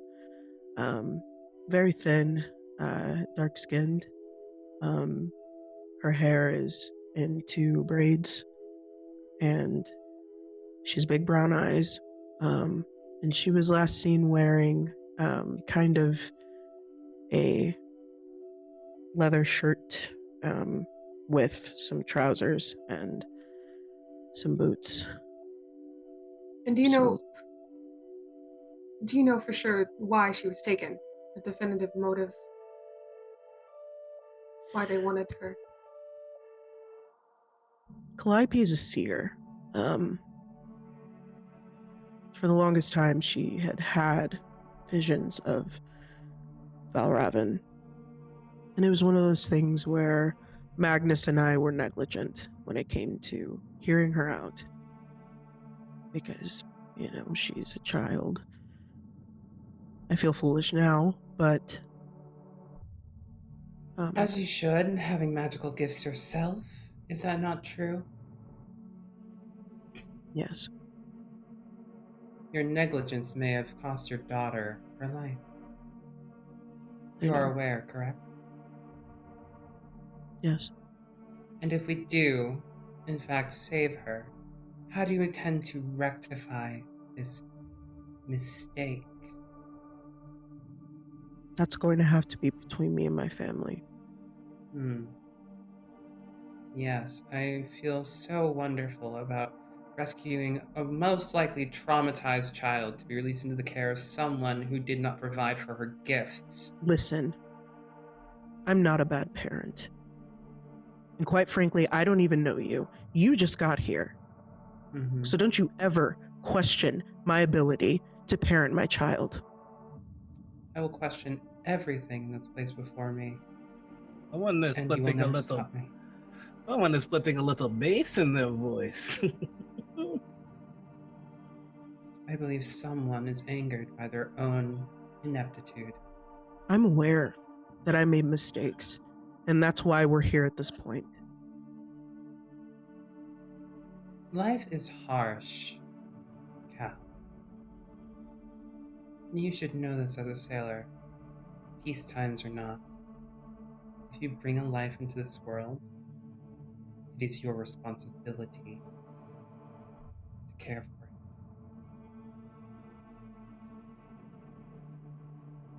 Have I made myself clear?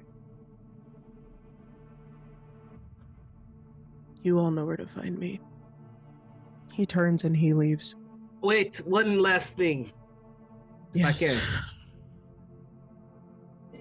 Are there any potatoes or grapes on board? Oh my God. And he shuts the door behind him. What is your obsession with potatoes and grapes? I don't get it. If you don't mind me asking. I'm very thirsty. Did you not have coffee? Coffee wakes me up, but it doesn't cure what ails me. Alcoholism? The voice. Uh, but that is not important. I think what is important is we need to understand the capacities of our allies if we're going to survive this cursed island. So, again, I must ask you all, what is it that you bring to the Philippe, I've seen. I'm very impressed. What is it the rest of you bring to the table? That is actually a very good question. We should know each other's capabilities so that we have the best chance of survival and planning. It's a logical conclusion. I'm In my glad own that we can finally agree. So, I've been trained by many of the finest noble houses in Agnar in the way of martial prowess and basic arcane knowledge. I am what they call an Eldritch Knight. Along with my angelic heritage, there are other abilities that I've come to master as well. If you are on the door of death, I may be able to bring you back, but I am not anywhere close to a healer. So where does this voice come in, if you don't mind me asking? My kind were born to shape destiny and to aid heroes or to do some grand purpose. Well, when my abilities began to manifest, so did the voice in my head that is trying to guide me towards whatever I'm supposed to do. But I would much rather do what I would like to do, and alcohol usually shuts him up. Should we be concerned? No, he hasn't told me anything yet, but again, the hangover is beginning to wane, and once that's gone, then I'll hear him loud and clear. Yes, let us know when you start hearing him. Okay. I will. I'll let you know if he says anything about you. Oswin, what thieving skills do you have? Apart from like being able to see right through someone. I can stab people, I guess. Wow, that's awesome. Yeah. Can you disappear into shadows, like invisible like the night? I haven't learned that one yet. I don't think so. I just like to, run up behind the enemy and surprise them. Woo! Yeah. Nothing too big. Not a hero. Sorry. How about you, Revenant? Do you have any weapons? I'm a ranger. I traveled aboard the Redemption for years with my brother and my crew. We thought ourselves heroes. Tried saving things that weren't meant to be saved. Anyhow, I'm quite well versed with a bow. I don't miss. And you? You talking? Oh, you. Me? Hello, it is Rapier again. I can duel with my eyes closed. Those are some rather questionable and wonderful skills. When we fight people, I would recommend keeping your eyes open as well. I will. I'm just saying I don't need to. I don't need to. I could do it with my. I could do it with my eyes closed. I could. And how long have you been training? Well, I read a lot. I've trained in a lot of things. Like Sylvan and chess and geography, and there was a lot of training. It's just that most of it wasn't necessarily the kind of training that I wanted to do, but other people wanted me to do that, and then I had to sort of, I'm self-taught, I guess is what I'm saying. Oh Lord. If you'd like to spar, let me know. I would. I'm letting you know right now, I would. Please teach me your ways. You sure you're fit to go to this island? I just don't want you to get hurt. Sorry. Well, it's too late now. I can fight things with my eyes closed, and that could come in useful if it was a really dark island. The boy's made his choice. He's here.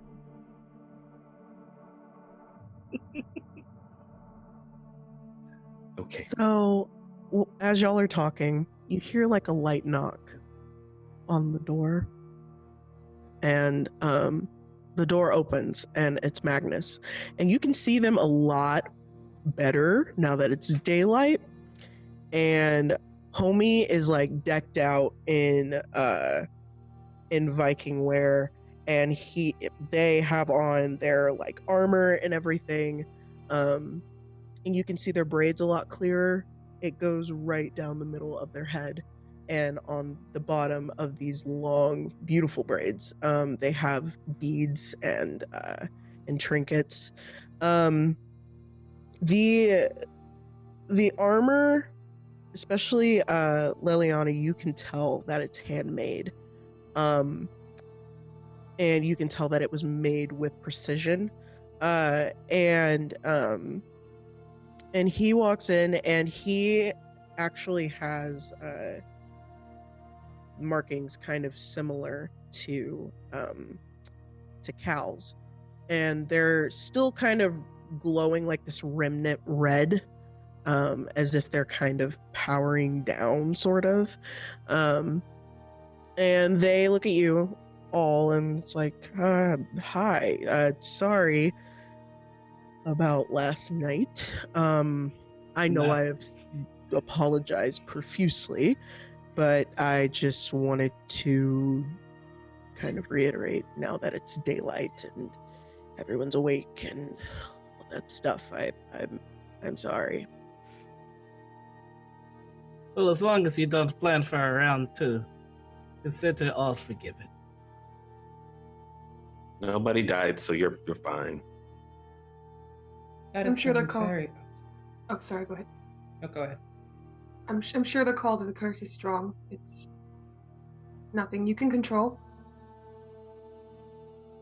It's something I could have prevented, though, but that's besides the point. That's some fine armor you're wearing. Oh, thank you. I actually made it myself. Did you? Yes. Do you happen to have any stores of weapons or anything that you made that might make this easier for us? Yes, actually. I also have some pieces here on the ship if you would like to look through any of them. It's likely meaningless for me. However, Philippe and the others, especially Philippe, may want to take this kind person's offer of some additional protection. I will have to, firmly teach how to wear it properly because, I made all of it. But yes, it's open for grabs. You can absolutely look through and You pick the happen pieces to that you like. do you happen to have any armor made of metal? Yes. I would love to take a look. Metal is actually my emphasis. That's what I love to work with the most. But recently, I've picked up leatherwork, so that's any kind of motions to his armor. That's kind of what I've been trying to do. Well, as the one that you attacked, I see an easy way for you to make recompense by finding me a fine piece of metal armor. I guess I do owe it to you. And as the one you almost gave a heart attack to, I would also like some armor, some light armor, Okay. and a weapon. If you have any good god-killing weapons, that would be God-killing nice. weapons. Yeah. Let's see. I don't think we have that magnitude of weapons, but Well, your finest one after that would be just fine. We could probably find something suitable for us all. Liliana, your skills? My skills? What were they? Oh, I didn't share, did I? No, No. Go ahead. I am of a very specific bloodline, specializing in Philippe's turns, slipping into the shadows and darkness.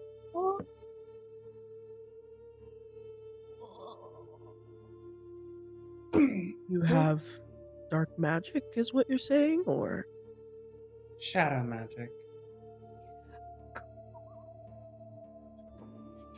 oh,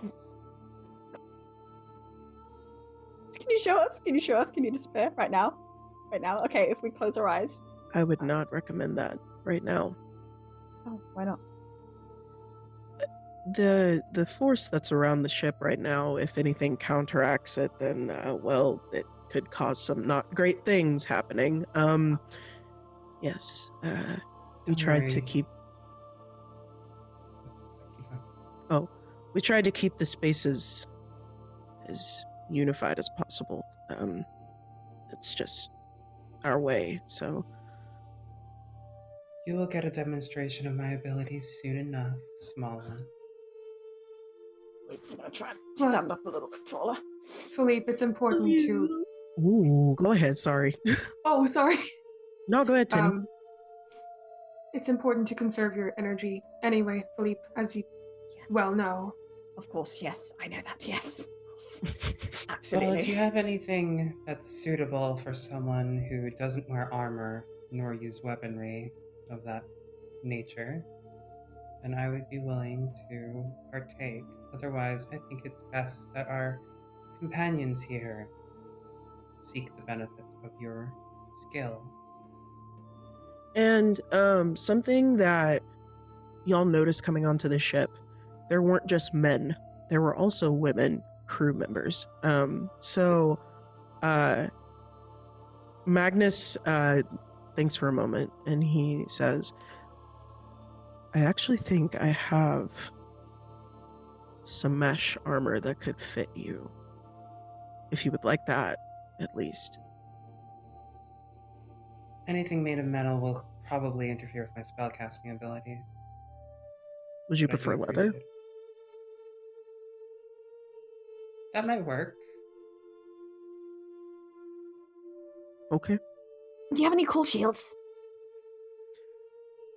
I don't. I would have to look. Could all of you make an Arcana check for me?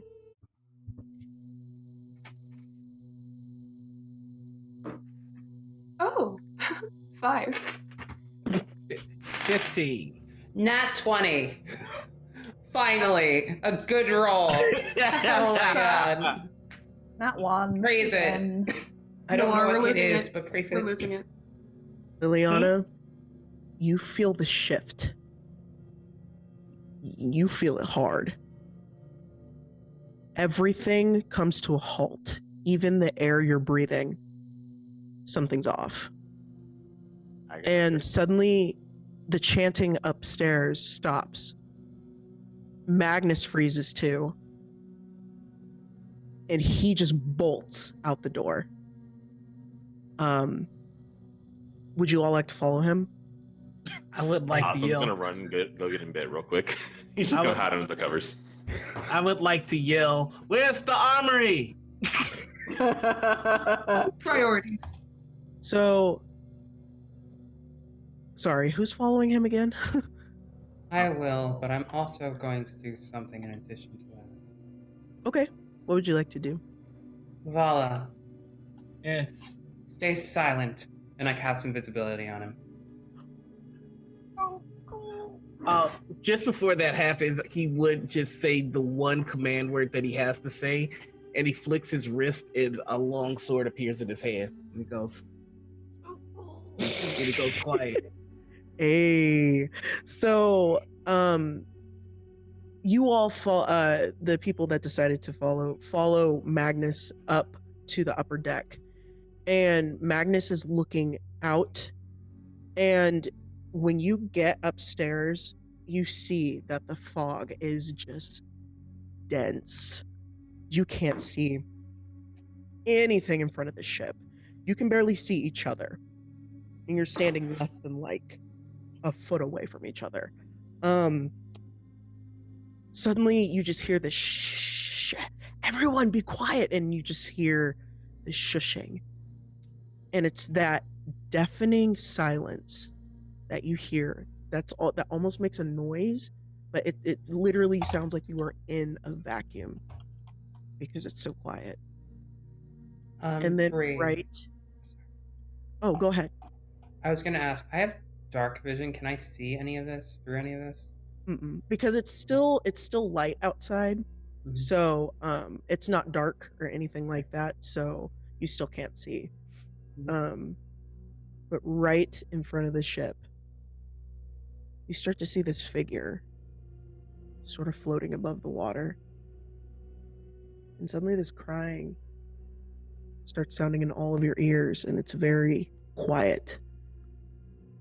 But as you get closer to the figure, it starts to get louder and louder and louder and louder.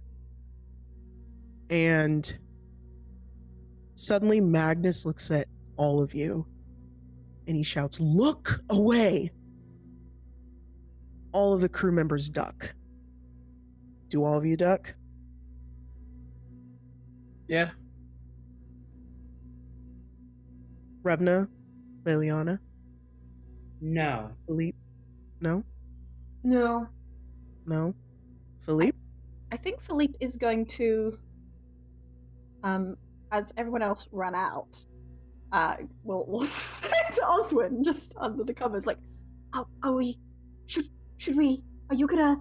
No. We stay here. We stay here. Like, We tell everybody does something, and then we go upstairs.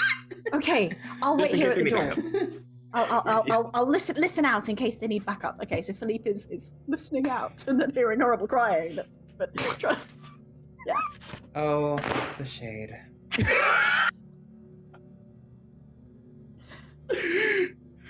You are amazing.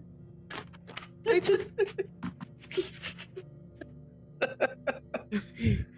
I don't understand. I don't understand. Thank you. I'm I don't glad. understand.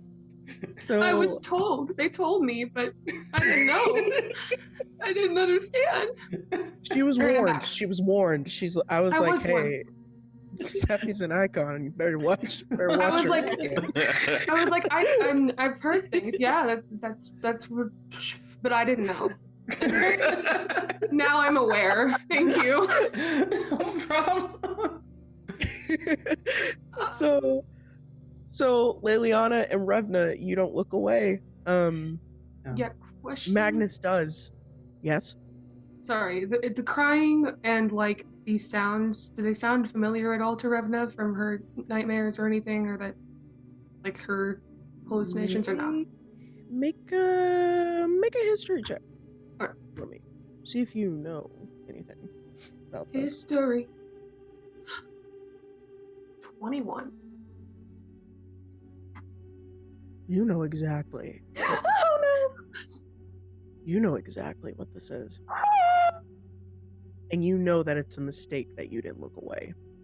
Because the figure turns around and you see its frigid white eyes. You see her hair just in white waves down her chest.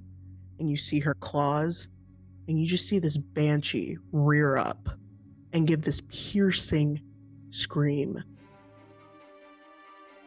So Revna and Liliana, you are standing next to Magnus as he says look away, and the two of you choose not to look away. And Revna, you know with your history check exactly what this creature is and what you're hearing, but you chose not to look away.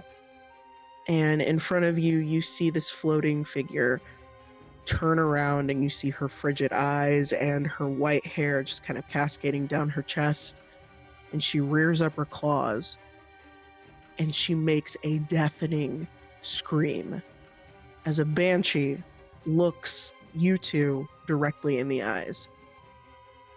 And that's where we're going to roll initiative.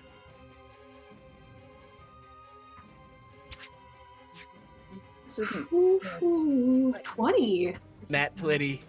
So that's a Yeah. total of 22. We're back, Noah. We got it back. We're back. Who has We're back on top. Yeah. Who has the highest AC out of the two of you? It would have been higher if I was able to get better armor, but mine is a 20. So I got a natural 20, but it's 23 altogether, and then my AC is 13.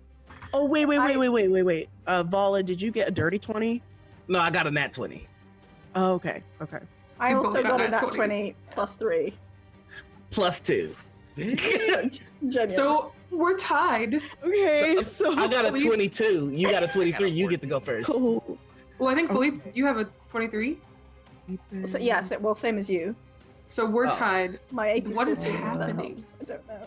Well, Hold on. very on it. I'm downstairs, like Oh, I was muted. Yeah, I was saying you're downstairs. Yeah. I'm like just hanging out in the cabin, like wondering what to do. So Like yeah. under the covers My of AC is Oswald. hella low. Yeah. My AC is 11, and I rolled a 16. Okay. For initiative. Gotcha. What'd you get? Admin? Yeah. Oh, 14. So perfect. I like that. I hope All Dr. right, Nat let me 20 go doesn't ahead get this. and roll initiative for Magnus. Wah, wah. Okay, Wow. wah. See, I can do Uh, things. There you are. Doop-a-doop-boop. They, I'm gonna need you to get it together. There it is. Okay. Oh. Sorry, I had to talk to him for a second. There. Ooh, that dice skidded. Okay. Sweet. All right. So let me.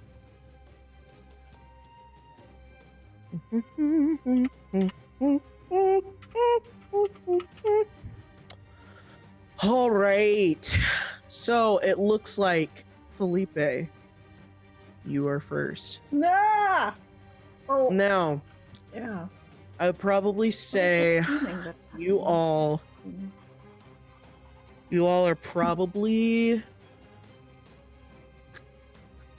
now you're probably about 60 feet away from her. So her wail is not going to give you any damage just yet. Yay! Yeah. That's nice. Which is good. So How far yeah. is Philippe from the deck, though? Yeah, how many rounds would it take me to get there? Like, could I do it in a dash? In a round? What's your speed? Normal speed, like 30. 30. 30 plus another 30 of a dash. So 60. I get there in 60 feet. Okay. Then yeah, you'd be able to get up to the upper deck. Yeah. Philippe will hear the scream. I presume we can still hear it. It's just not hurting us. No, because you're not close enough for it to Yeah. take damage yet. And we'll be like, I think that's the signal! And we'll go running off, and I will spend my turn getting up there. Perfect. All right. Next up is Vala. Okay, well, I looked away. Do I take any damage, or do I need to roll any saves for the scream? Nope, you're good. All right, dope. So what I am going to do is, with my free hand, I am going to conjure some flames, and I am going to shoot a firebolt at this banshee. Okay. So let's go ahead. Make me an attack roll. And that is a 22 to hit. That absolutely does hit. Okie dokie. And that's going to be 1d10 damage. And I rolled a 7. Ooh, okay. It's just You're like, starting would you, out so he just goes, scary. would you shut up? And it sends a stream of fire at her. Yeah. And when you do, she kind of like stumbles back and she takes a minute to recoil. And then when she does, she's like, "Ah!" And then she does like another scream. And keep in mind, the ship is slowly but surely getting closer to her. So you all are about 40 feet away from her now. They're trying to stop it. Like, they're trying to stop the ship as much as possible. And then just for my bonus action, I'd like to kind of take a look at the crew, and I'd go, what are you just sitting there for? Continue the chant. And I will say it in Draconic, protect our magic, protect our ship. Like trying to get them to get back, trying to get them to get it back going. Right. Okay, so when you do, they start, actually, make me a persuasion roll. I'm not bad at these. I am bad at this. I rolled a 6. With disadvantage because they're frightened. Out of 6. I should let you know my bonus is +5. You could have got a nat one. I did. I did get a nat one. No. Okay, so it's a nat one. We don't add Yes. anything to it. So never mind. They're just like, and then they like try, but it's not as strong as it used to be. So like, you got to get them hyped up, I just pulled my shield out. Fuck it, let's do this. Gang. All right. Guess is you're not that invisible your turn? anymore. Oh fuck! I forgot about that. Can I? No! Oh my god! I was invisible. We're all doing great. All of us. It's I fine. was It's wondering, fine. I'm like, did that lift? Well, Sephi, how long does that last? No, if I Until... did a spell. Yeah. I don't make good decisions. Yeah, no. That it's concentration for up to an hour unless the creature attacks or casts a spell. So, So yeah, Choices made. When you were trying to hype everyone up, they were like, "Where's that voice coming from?" And then he was already visible now. Yeah. Yeah, and suddenly they see you. They're like, "Oh god." I wasn't thinking that's through. That is my turn. We're working together fantastically. Philip Yes, would be proud. All right, Revna, it is your turn. Okay. So,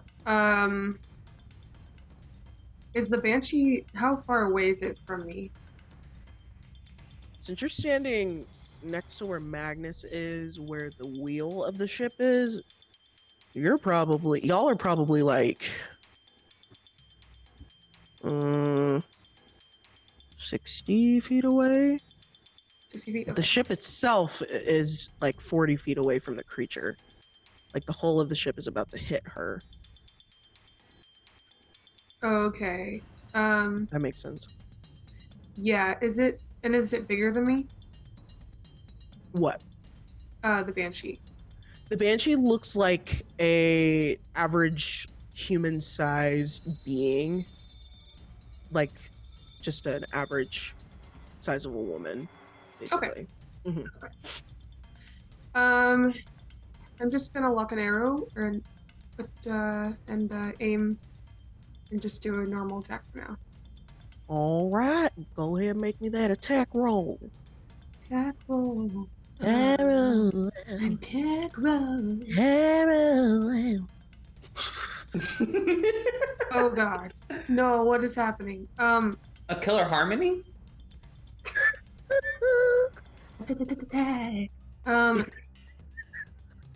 No, that's not it.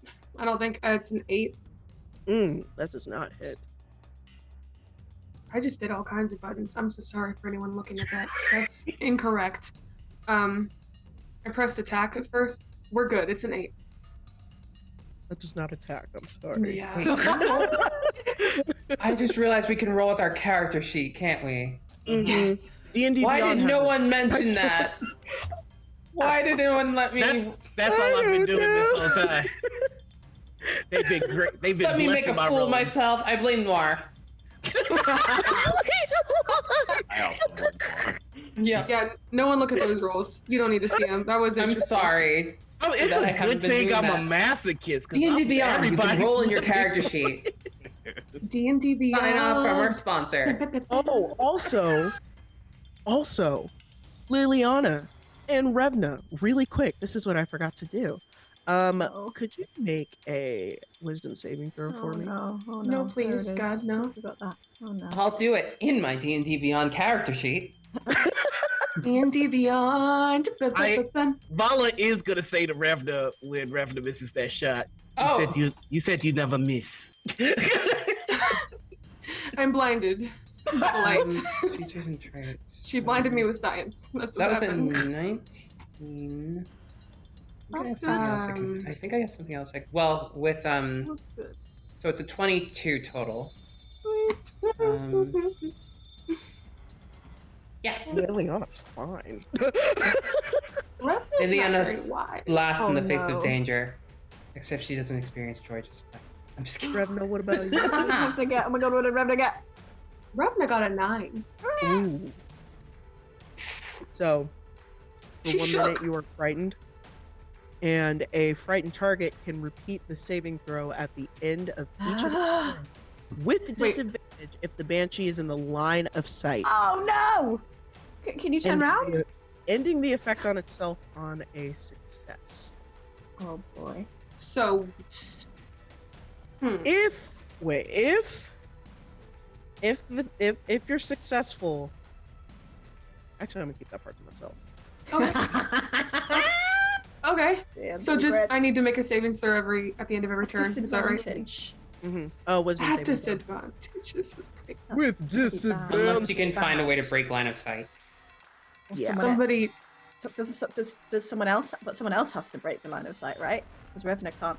Well, no, Revna's just frightened, so Revna can run away, right? Reno can run away and Run hide away behind Oh, and something. break line of sight. Okay. So our archer can't look at the target. Wow. Just look at this Great guy. day out here. Everything is going great. Revna's having the best day of her life. So, okay, it is Magnus's turn, so we'll see how this goes. Let's see. So, Magnus's speed is Oh gosh. Okay, yeah. Yeah. Do it. Do it. Yeah, Magnus. I'm not gonna do that.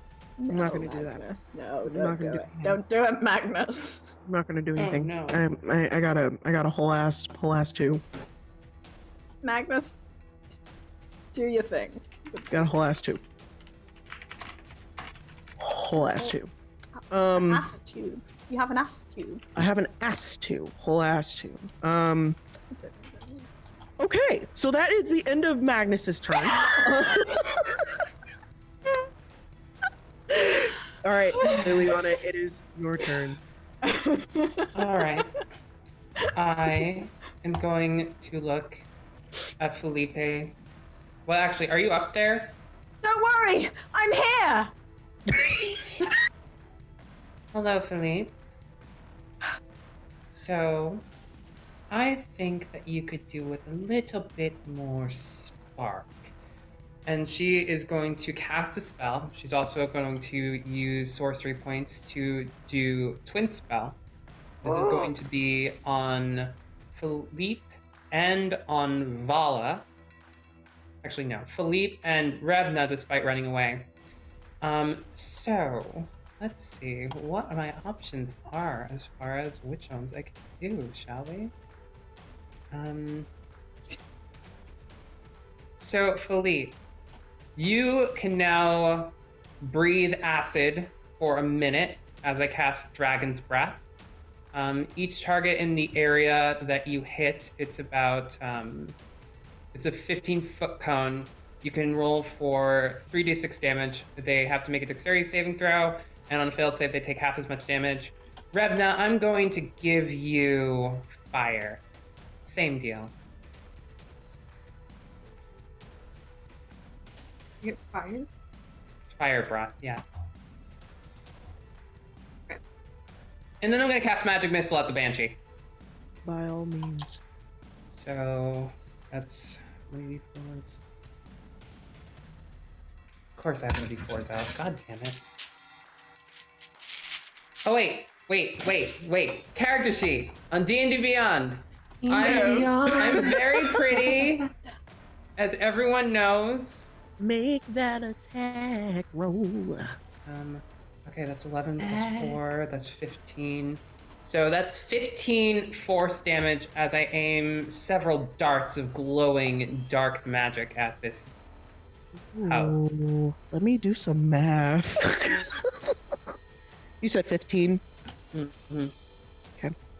So you are shooting darts at this banshee, and with each one, she lets out like a and then like she kind of cowers into herself a little bit, but then she comes back out and she like it seems like she's moving closer to the ship. And this time she kind of floats up over and onto the ship a little bit closer.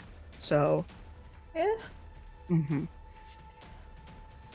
All right, Oswin. Well, Awesome's going to hear that Philippe ran out of the room, figures that he does not want to be in there alone, because that's even more dangerous, and uses his movement speed to run his little self upstairs.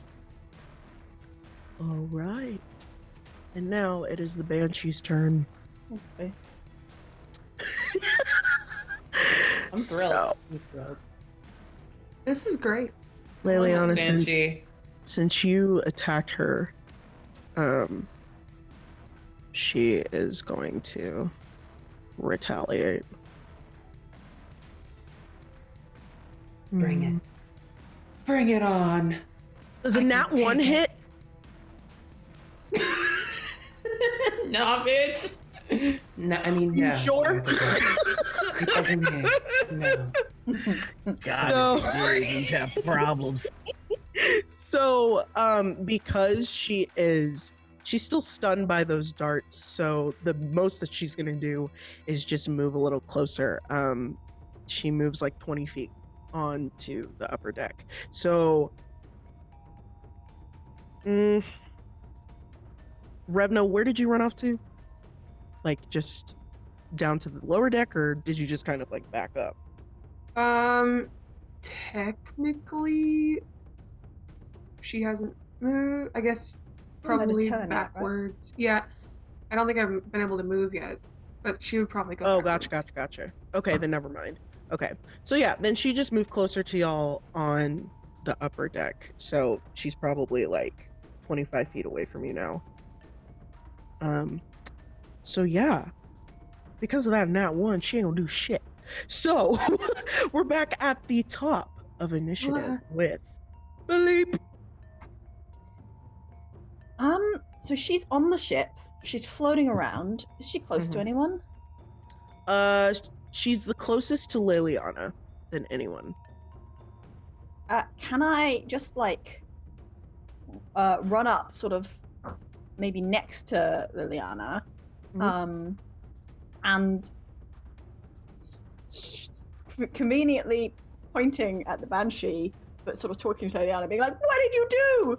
But as shouting that, dragon breath a 15-foot cone of acid at the Banshee, please. Yeah, go for it. Make that attack roll. It's a dex save, please. It's a dex save for the Banshee, please. Oh, ooh. Presumably against my DC, or maybe against Liliana's also DC. Let me double check. It doesn't say in the I think it must be yours. Let me see. It must be mine. Where's my spell save? It's 15? 15 saves, so half damage. Cool. 13 halves to round up or round down? I think around 6.5. 6.5. I think it rounds. How rounding works. 6. I want to say it rounds up with the tax, but I could be wrong. Whatever the DM wants. It's either 6 Yeah, or 7 points let's go of with that. acid damage. We'll go 7. Yeah. Could have gone with 6.9. Damage type, nice. Luke is highly alarmed by the like. Like, oh, It's that's what you acid did. breath too. It's acid. It's gotta be kind of uncomfortable, right? Like, oh, thank you. So Oh, you're you welcome. can see that she's starting to get a little withered. Melted. She's starting to breathe a little heavier, but she still has like that grounded stance as she's floating above all of you, and she's just so. Next up is Vala. Yeah, I'm just going to make my way over to the Banshee, and I am going to stab it. So let's go ahead and roll. Do it the old. She's not that You high up. can is she? try it, She's but still it is reachable? very resistant to piercing damage. Oh, not stab. It's my longsword is slashing, but I just made it for fun. It is also resistant to slashing. Unless you have a magical weapon, right? I do not have that, but I don't. Summoned but, weapon isn't magical? let's see. Create a magical bond with one weapon once completed. It's not considered magical, so it's just a basic ass longsword. We should have went to the armory.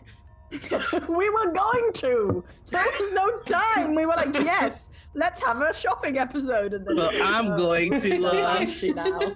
I'm going to attack with my longsword, and it didn't matter anyway. I rolled a 7. Banshee banned us from shopping. Yeah. so I just come up and I failed spectacularly. I'm gonna blame that on just seeing Philip just spew fucking vomit on the goddamn thing. Probably Vala was expecting to Yes, see blame Philip anything do. but your own lack of performance skill. You go. Vala was expecting to see a whole lot of things today. That wasn't one of them. And for my bonus action, I am going to do nothing. I would like to try and persuade the crew again. Oh, You motherfuckers heard what I mean, what he's gonna say is, you heard what I said? Say it in the chat and say it right. It's gonna say it again in Draconic. That persuasion check. Alright, that's a 16. Okay. So as you start chanting, some of them are like, and they start chanting with you. And pretty soon it starts to kind of reignite, and you see this red aura start to kind of grow from the ship as you have the crewmates literally chanting with you. No. I want you to know that I imagine the chat to sound like the backwards speak that Missy Elliott does.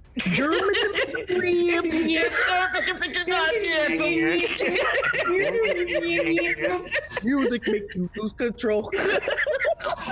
Let's go. That is the chant. That is the considering that this Princess is here. like, that is a chant. If you're flipping not yet. If you got a big sword, let me search ya. I know how hard I gotta stab ya. and that would be Vala's turn. All right, Revna, you're next. Okay. Okay. Wow. Okay, so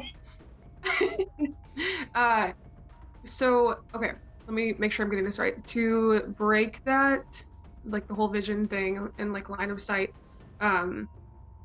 is it just she can't see me like line of sight, or like my line of sight towards her, the Towards her. banshee? Okay. Okay. Mm-hmm. She's going to use her air ganassi ability to levitate up to the crow's nest. Okay. Don't you have to use your movement to move away from her? Although maybe it is away from her. I think the crow's nest is away. Yeah. Would it be away? Yeah, it'd be Let's say away. it's away. Okay. Would it be out of line of sight at Yeah. that point? Mm-hmm. Okay. Can I do that? Make me that wisdom saving throw first. Okay. Mm-hmm. See if you break out of it, out of being frightened at least. Well, she can move. She can move first. 'Cause on frightened, you can use your movement to move away, right? And then at the end of the turn, make a wisdom save. Oh, gotcha. Okay, Because- then sorry. Yeah, go You ahead still and do have it. the ability to use your spells, you just can't really attack the creature. Mhm. Oh, okay, so I could use it to break away, and then would I still have to do the saving throw? You still have Yeah. to do the saving throw, but you can still use your abilities as long as you're not attacking the. And then it won't be your- at Yeah. disadvantage if you're Yeah. You're if you not in hide the line behind of crow's sight nest, that'd be anymore. great. Yeah, that would. Yeah. D&D. Thank you for letting me know. We have D&D Beyond, making everything. I'm just kidding. I'm being so cheesy. I'm just kidding. Okay, so do I roll for levitate even though it's like a race trait, like my Ganassi trait? No. No, you could just use it. Yeah. Cool. You're just rolling for the wisdom save after you move away. After I move. Mm-hmm. Gotcha. Alright, I'm going to use this. -1, 11. Does not. It does not break. So you are still frightened. Scared. You're still frightened. You're still scared. You're still frightened. Are you scared, Tiger? Are you You're scared? still frightened. Are you Okay. so scared? I'm shook in the crow's nest. I am shook in the I'm crow's shook nest. in the crow's nest. That's what's That's a great novel title. I'm shook in the crow's nest. Oh my god. Okay. Okay.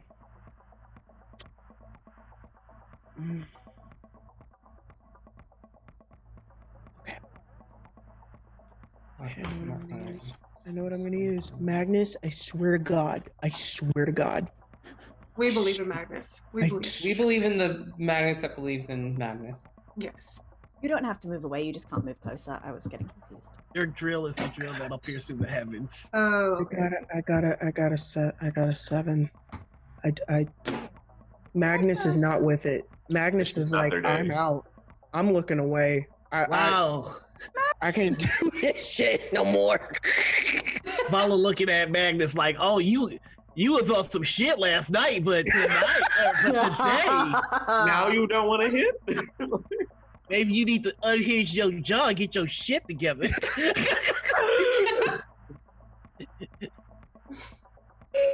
Oh my god. Okay, Liliana, it's your turn. Right. Ooh. What do I even have left? Okay. Oh. Sorry, I mismarked some stuff. All right. I am going to use. Wait. This is why we prepare our actions for advanced people. I'm going to cast Magic Missile again. Why not? Magic Missile. Come on, Magic Missile. Got it. Ooh, 15 plus 4 is 19 force damage. Is what? Flavored with darkness. How much? 18. Piercing darts of shadow. 19? 19 damage. Oh. Damn yetch. Ooh, So don't make Liliana mad. Yeah. with Yeah, a it's final, in. What did I even roll? It was 4 plus 4 plus 3 plus 4 plus 4 for the darts. Yeah. so with the final cry, the banshee shrieks again. Only this time it's not painful. It's more of a sorrowful wail rather than like a wail that was like intended to kill. And suddenly her ghostly figure starts to sink through the ship. And then suddenly she's gone. And you're out of initiative. Oswin's like, just arrived. Oswald's gonna run upstairs and be like, what's going on? Liliana's going to turn around, look at each and every one of you, then focus on Magnus and say, "Don't interrupt my beauty sleep," and go back downstairs.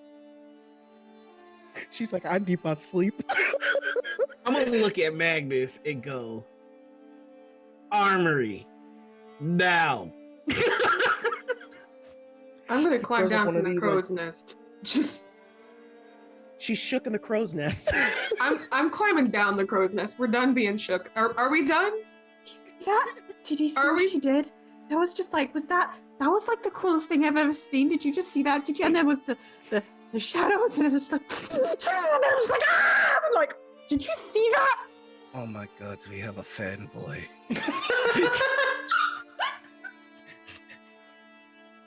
Oh, Oh so no! cool. Things Is are going everyone to get... okay? No thanks to you, Magnus. Where's the armory? Everyone is being so mean to Magnus. It wasn't his fault, it was the dice. Be freaking nice to Magnus, okay?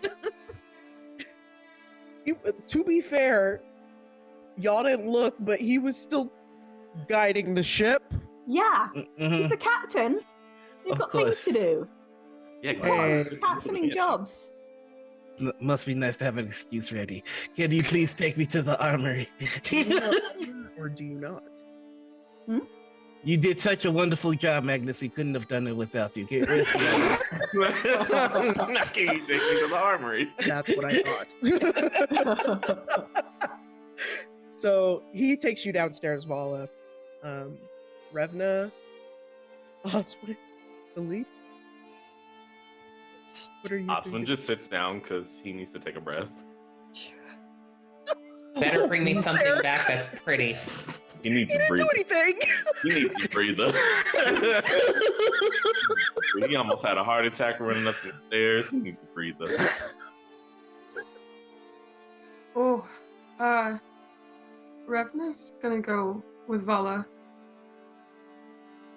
Philippe will just sit with Oswin then. It's like, oh, it's a good job.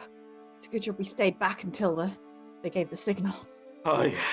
If we didn't, who Just so knows we what would were have happened. Ready? Yeah, I know, right? Yeah. I'm Good tired. tactics.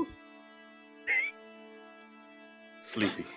So Liliana, did you go lay down again? Of course I did. Just come back This to thing bed. interrupted my full night of rest. Duh. Just y'all better bring me something back pretty from the armory. That's all she cares about. So Otherwise, she's good. Philippe and Rox, you both stay on the upper deck and you see the crew members, and up close and personal you see how they actually like work together, and they're like rowing together, and then they start the shanty again of enchantment that Vala was doing. And whenever they see Vala go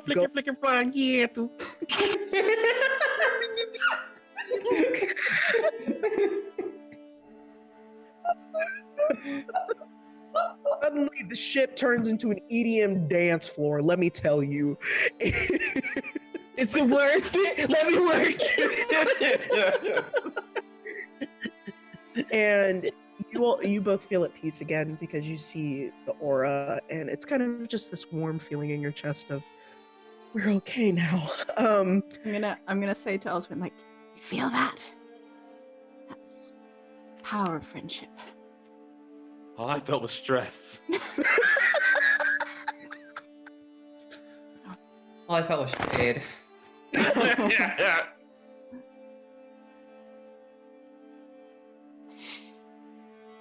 But I will try to embrace the friendship. I'm so angry. So At what? The Black Excellence? listen. What? And what? I'm just hoping that Felipe's little crush doesn't last too much longer. Oh, you have props now. Why? Why are we? Why are we like this? Why are we like this? Don't worry, I'm sure his crush will be sanitized. I don't know what that means. It's kind of So Magnus takes Vala and Or maybe we'll Revna cover it up. to the armory.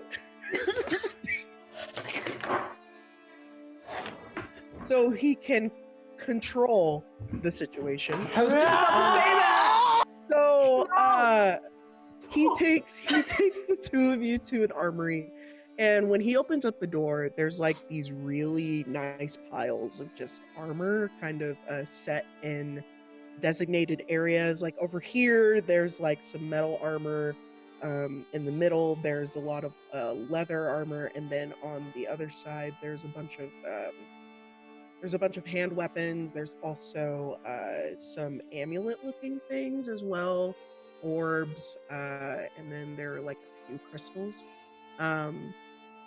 So you all can look in that. However, as the Ingvar keeps going forward, it seemed with the confrontation of the Banshee, time sort of skipped forward almost. And right above the horizon, you see this tavern. This cavern is what I wanted to say. This cavern Damn it. that is tavern. No booze in the All right. cavern. How dare you, English? Just got my hopes up for no fucking Yeah. reason. Well, I was like, yes. You're finally. You see this cavern, and it is faintly shaped like a beak that's just opened. And it's very distant right now, but as you near the Isle of Raven, you start to feel the weight in your chest become heavier and heavier. And that's where we're going to end today. Did everyone actually see a beak, or did you see a? Never mind. I didn't see anything but this sweet ass armor I'm about to get. Where's that tavern though? Where's the tavern? Where's the tavern, the cavern, the raven? The tavern, the tavern, the The tavern. rabbit. The Well, raven. we're about to The get raven. the Ravan. Raven. Ravan. It's very specific pronunciation. Please Okay. make that. And that's Oh on my period. goodness. Thank you so much to everyone for joining us tonight. Also, and yes, being this is a part different of fan. this weird culmination of just something horrific and just something that is just special, for lack of a better word. If you enjoyed tonight, we play every Monday from 6 p.m. GMT to 10 a.m. Pacific time. Seekers of El Turl Buried will continue until the end of March 2021. On Tuesdays, we play from 7 p.m. GMT, 11 a.m. Pacific time. Currently playing a series of one-shots until the end of February 2021. All of our shows are streamed at twitch.tv Roll Together RPG and often hosted at twitch.tv /DND. And you can find all of our content archived at youtube.com/Roll Together RPG. There's also podcast versions of all of our shows available everywhere. All you have to do is just search Roll Together RPG. And a massive thank you to our D20 Club on Patreon. There will be a link in the chat now. Please join them. Every penny helps us make all of the content that we do. And a big thanks to our sponsors, Hero Forge,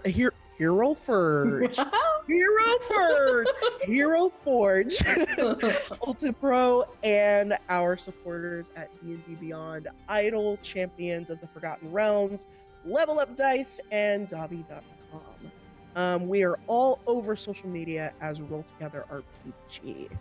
Now, players, go ahead and do your outros. Where can people find you?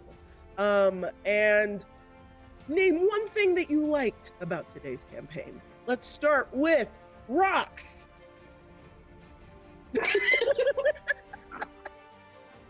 Hello, I am Rox. You can find me on Twitch and Twitter at Rox the Wizard. What else is there? Oh yeah, I played Oswin today, the halfling rogue. One thing I liked about today is the fact that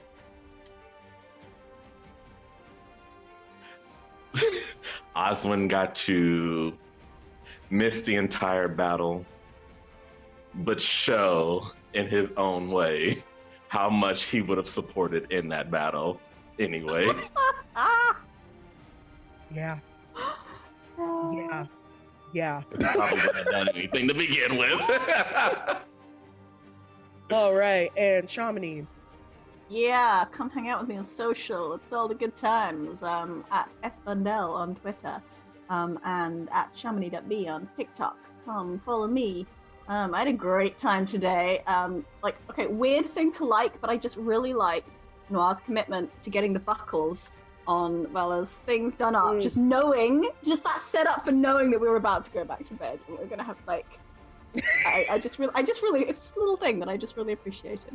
It's the little things. It is the little things. And speaking of Noir. Hello. Hi, I'm Noir. You can find me on Twitter, Twitch, YouTube, and Instagram as the Noir Enigma. I'm already catching shade. Speaking of little ones, the shade of it all. You can find me on TikTok as Noir Enigma.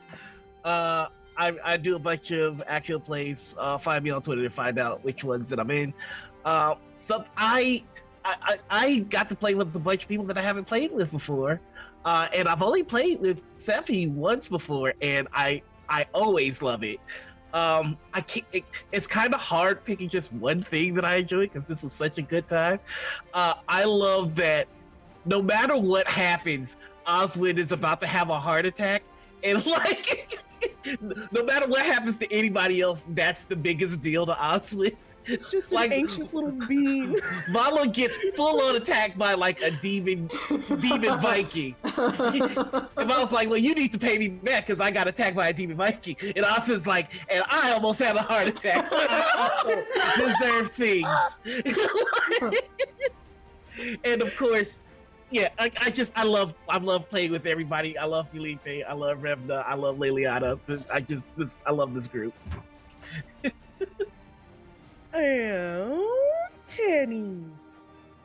Tenny, you can find me at Twitch with Hopeful Tenny with 2 Y's at the end of it. And then, I know it's strange. And then Twitter, edgy. Then on Twitter with It's Tenny with 2 Y's at the end of it. Favorite thing? Liliana kicking ass and saving Revna's life. She was shook in a crow's nest. Shook in the crow's nest. Shook in a crow's nest. But otherwise, like, hashtag for the show, shook in the crow's nest. That's a country song right there. I was shook in the crow's nest. I lost my car and my job and my crows. Ding ding ding ding ding ding ding ding. Miss my arrow. Oh, sorry. Oh, sorry, Tenny, are you done? Are you? Oh, I'm good. No, I didn't mean it like that. No. I apologize. Do you need a break? Do you need a break? You need a break? Do you need a break? I Oh, that can't. Kit Kat bar. Are you shook in the crow's nest? Never forget. Last, but certainly not least, speaking of crow's nest, Seppi.